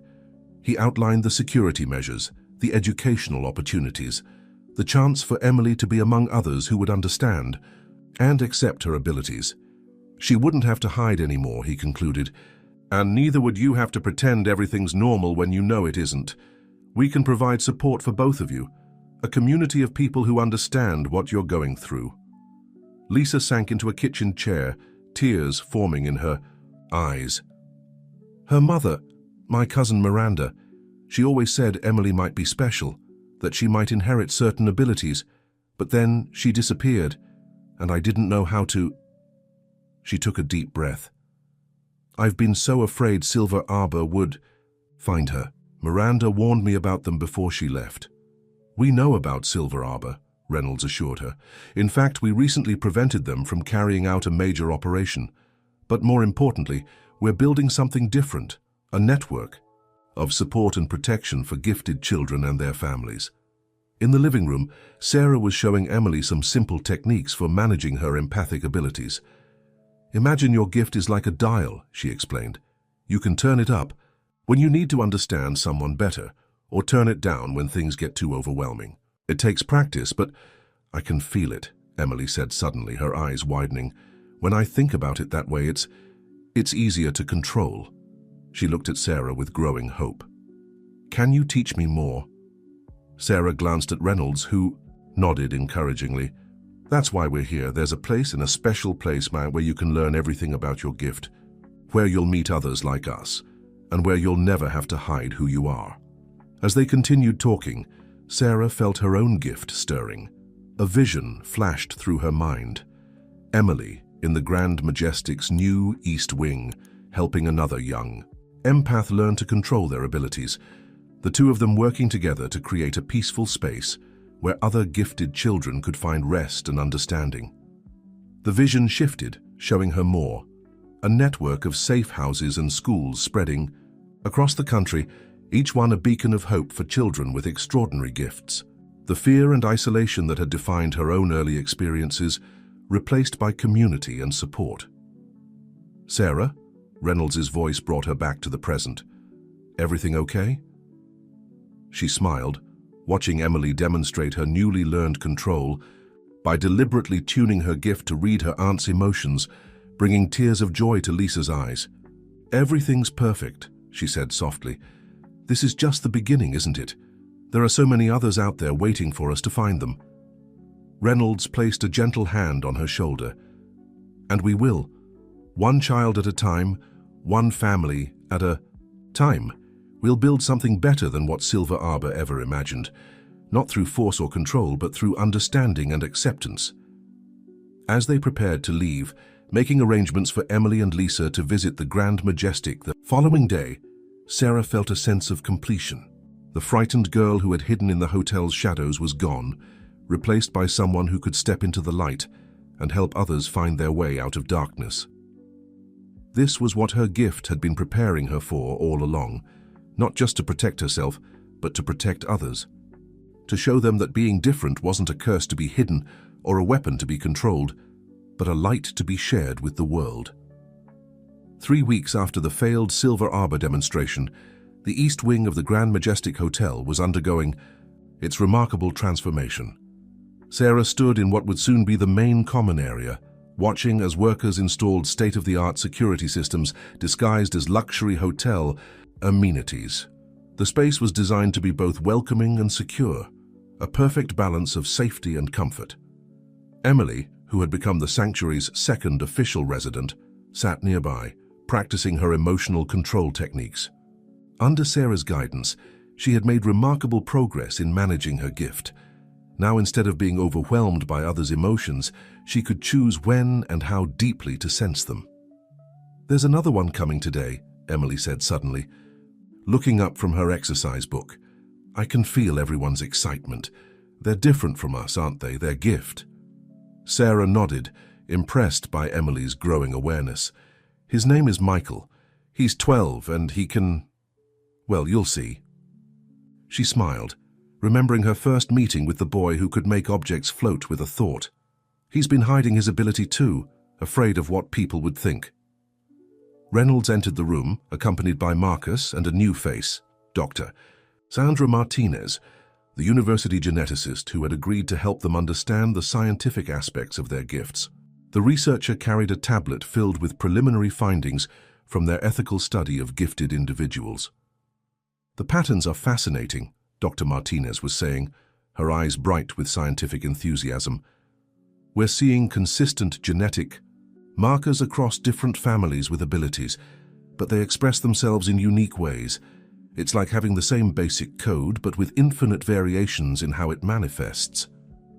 "Any insight into why some abilities run in families, while others appear spontaneously?" Reynolds asked, glancing at Sarah.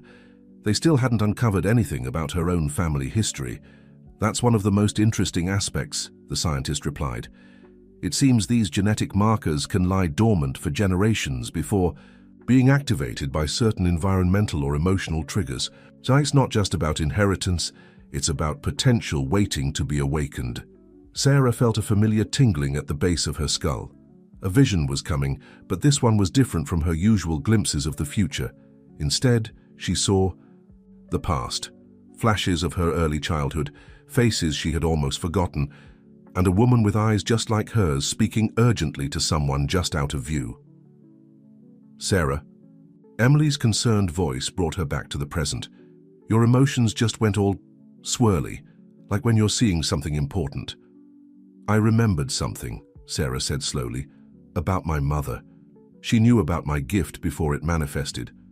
She was trying to protect me from people who wanted to study me. That's why she trailed off, the memory slipping away before it could fully form. Reynolds knelt beside her chair. "We'll find out the truth, Sarah. With Dr. Martinez's help, we might be able to trace your family history, understand where your gift came from.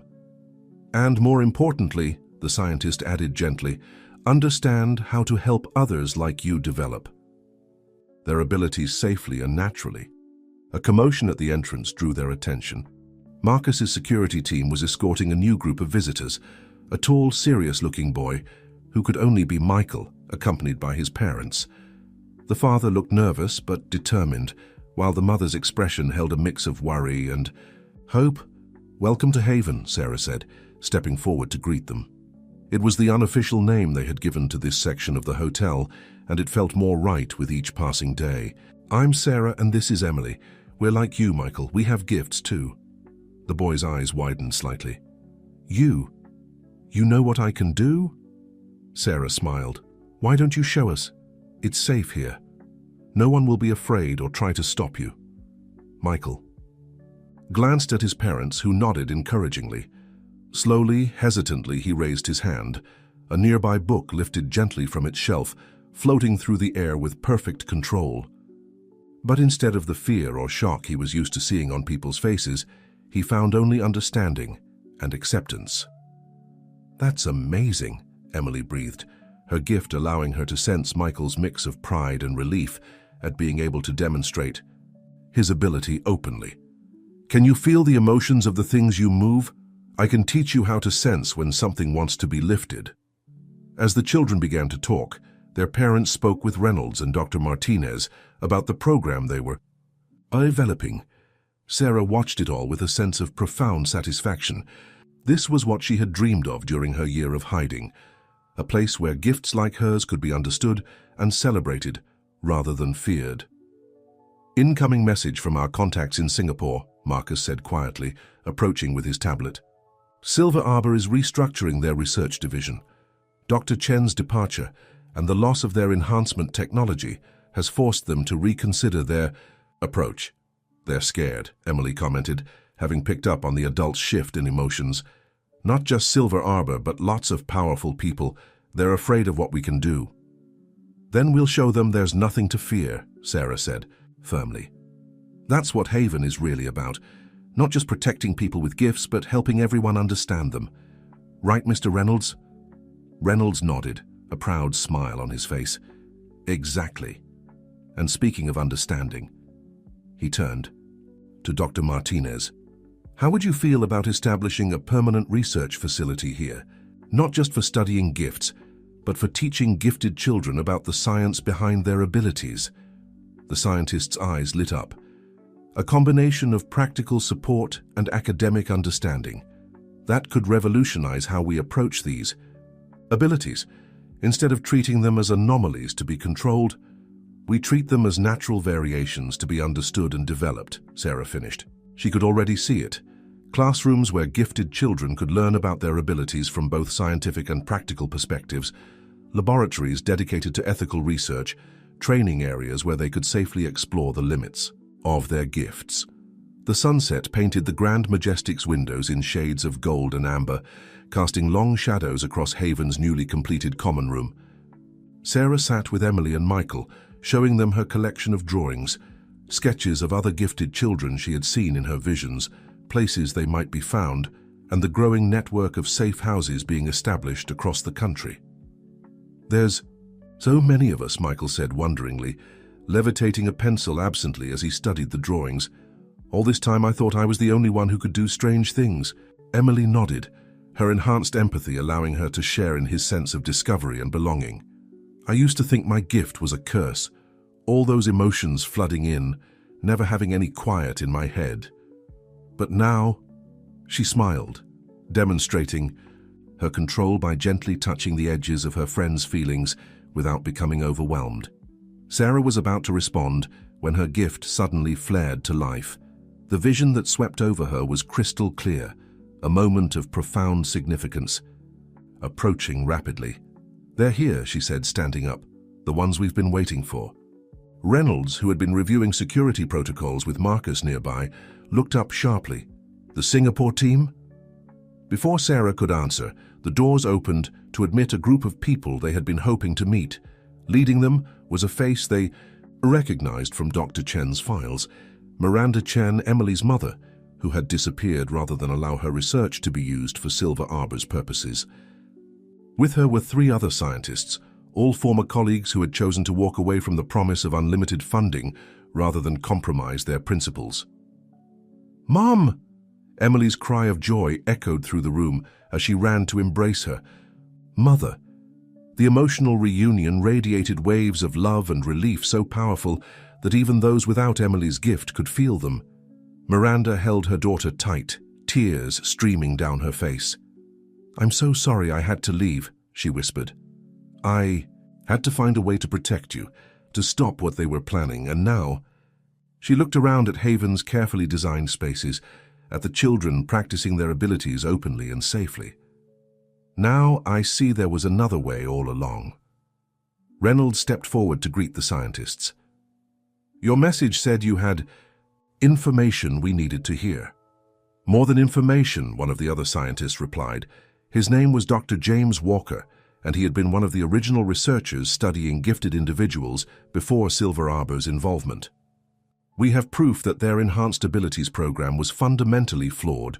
Trying to artificially replicate or modify these gifts, it was never going to work the way they wanted." Sarah felt another vision approaching, but this one was gentle, almost like a memory unfolding. She saw flashes of the original research, of scientists working to understand gifts like hers with wonder and respect rather than ambition for control. She saw the moment when Silver Arbor's influence began to corrupt that pure intention and the brave few who chose to walk away. "The gifts can't be forced," she said suddenly, understanding flowing through her. "They're not tools or weapons to be modified. They're part of who we are, growing and changing naturally as we learn to understand them." Miranda looked at her with surprise and recognition. "You're the one who stopped their demonstration, the girl who understood the hotel better than all their technology." She turned to Reynolds. "When we heard about what happened here, we knew it was time to come out of hiding, to help build something better than what we walked away from. We've been gathering evidence," Dr. Walker added, "documentation of failed experiments, proof of the damage caused by trying to artificially enhance these abilities, enough to ensure Silver Arbor can never proceed with their original plans." As the adults began discussing the implications of this new information, Sarah felt a subtle shift in the energy of the room. Emily and Michael were not the only ones affected by this moment. All around them, the very atmosphere of Haven seemed to pulse with possibility. "They're coming," she said softly, new visions flickering through her mind. More children with gifts, more families looking for understanding, more scientists wanting to help. She smiled, looking around at the space that had once been her hiding place and was now becoming a beacon of hope. "Haven is just the beginning." Reynolds nodded, understanding the truth in her words. "The hotel chain has properties all over the world. Each one could become a sanctuary, a place of learning and protection." He turned to Miranda and her colleagues. "With your help, we could establish proper research centers, develop educational programs that balance scientific understanding with practical training." "A network of light," Emily said, her gift allowing her to sense the growing web of connections and possibilities. "Instead of hiding in the shadows like Silver Arbor wanted, we're building something that shines." Sarah reached for her sketchbook, feeling the familiar urge to capture what she was seeing in her visions. But this time, instead of drawing warnings of danger or glimpses of those needing help, she found herself sketching something new, images of Haven growing and evolving, of gifted children learning and thriving, of a future where abilities like hers were understood and celebrated rather than feared or coveted. "This is what my gift was trying to show me all along," she realized. "Not just the dangers to avoid or the people to protect, but the potential for something greater, something that could only be built by people choosing to help rather than control, to understand rather than fear." As the sun set outside, casting its final golden rays through Haven's windows, Sarah looked around at the gathering of scientists, children, and protectors. In each face, she saw a piece of the future they were building together, a future where no gifted child would ever have to hide in the shadows again.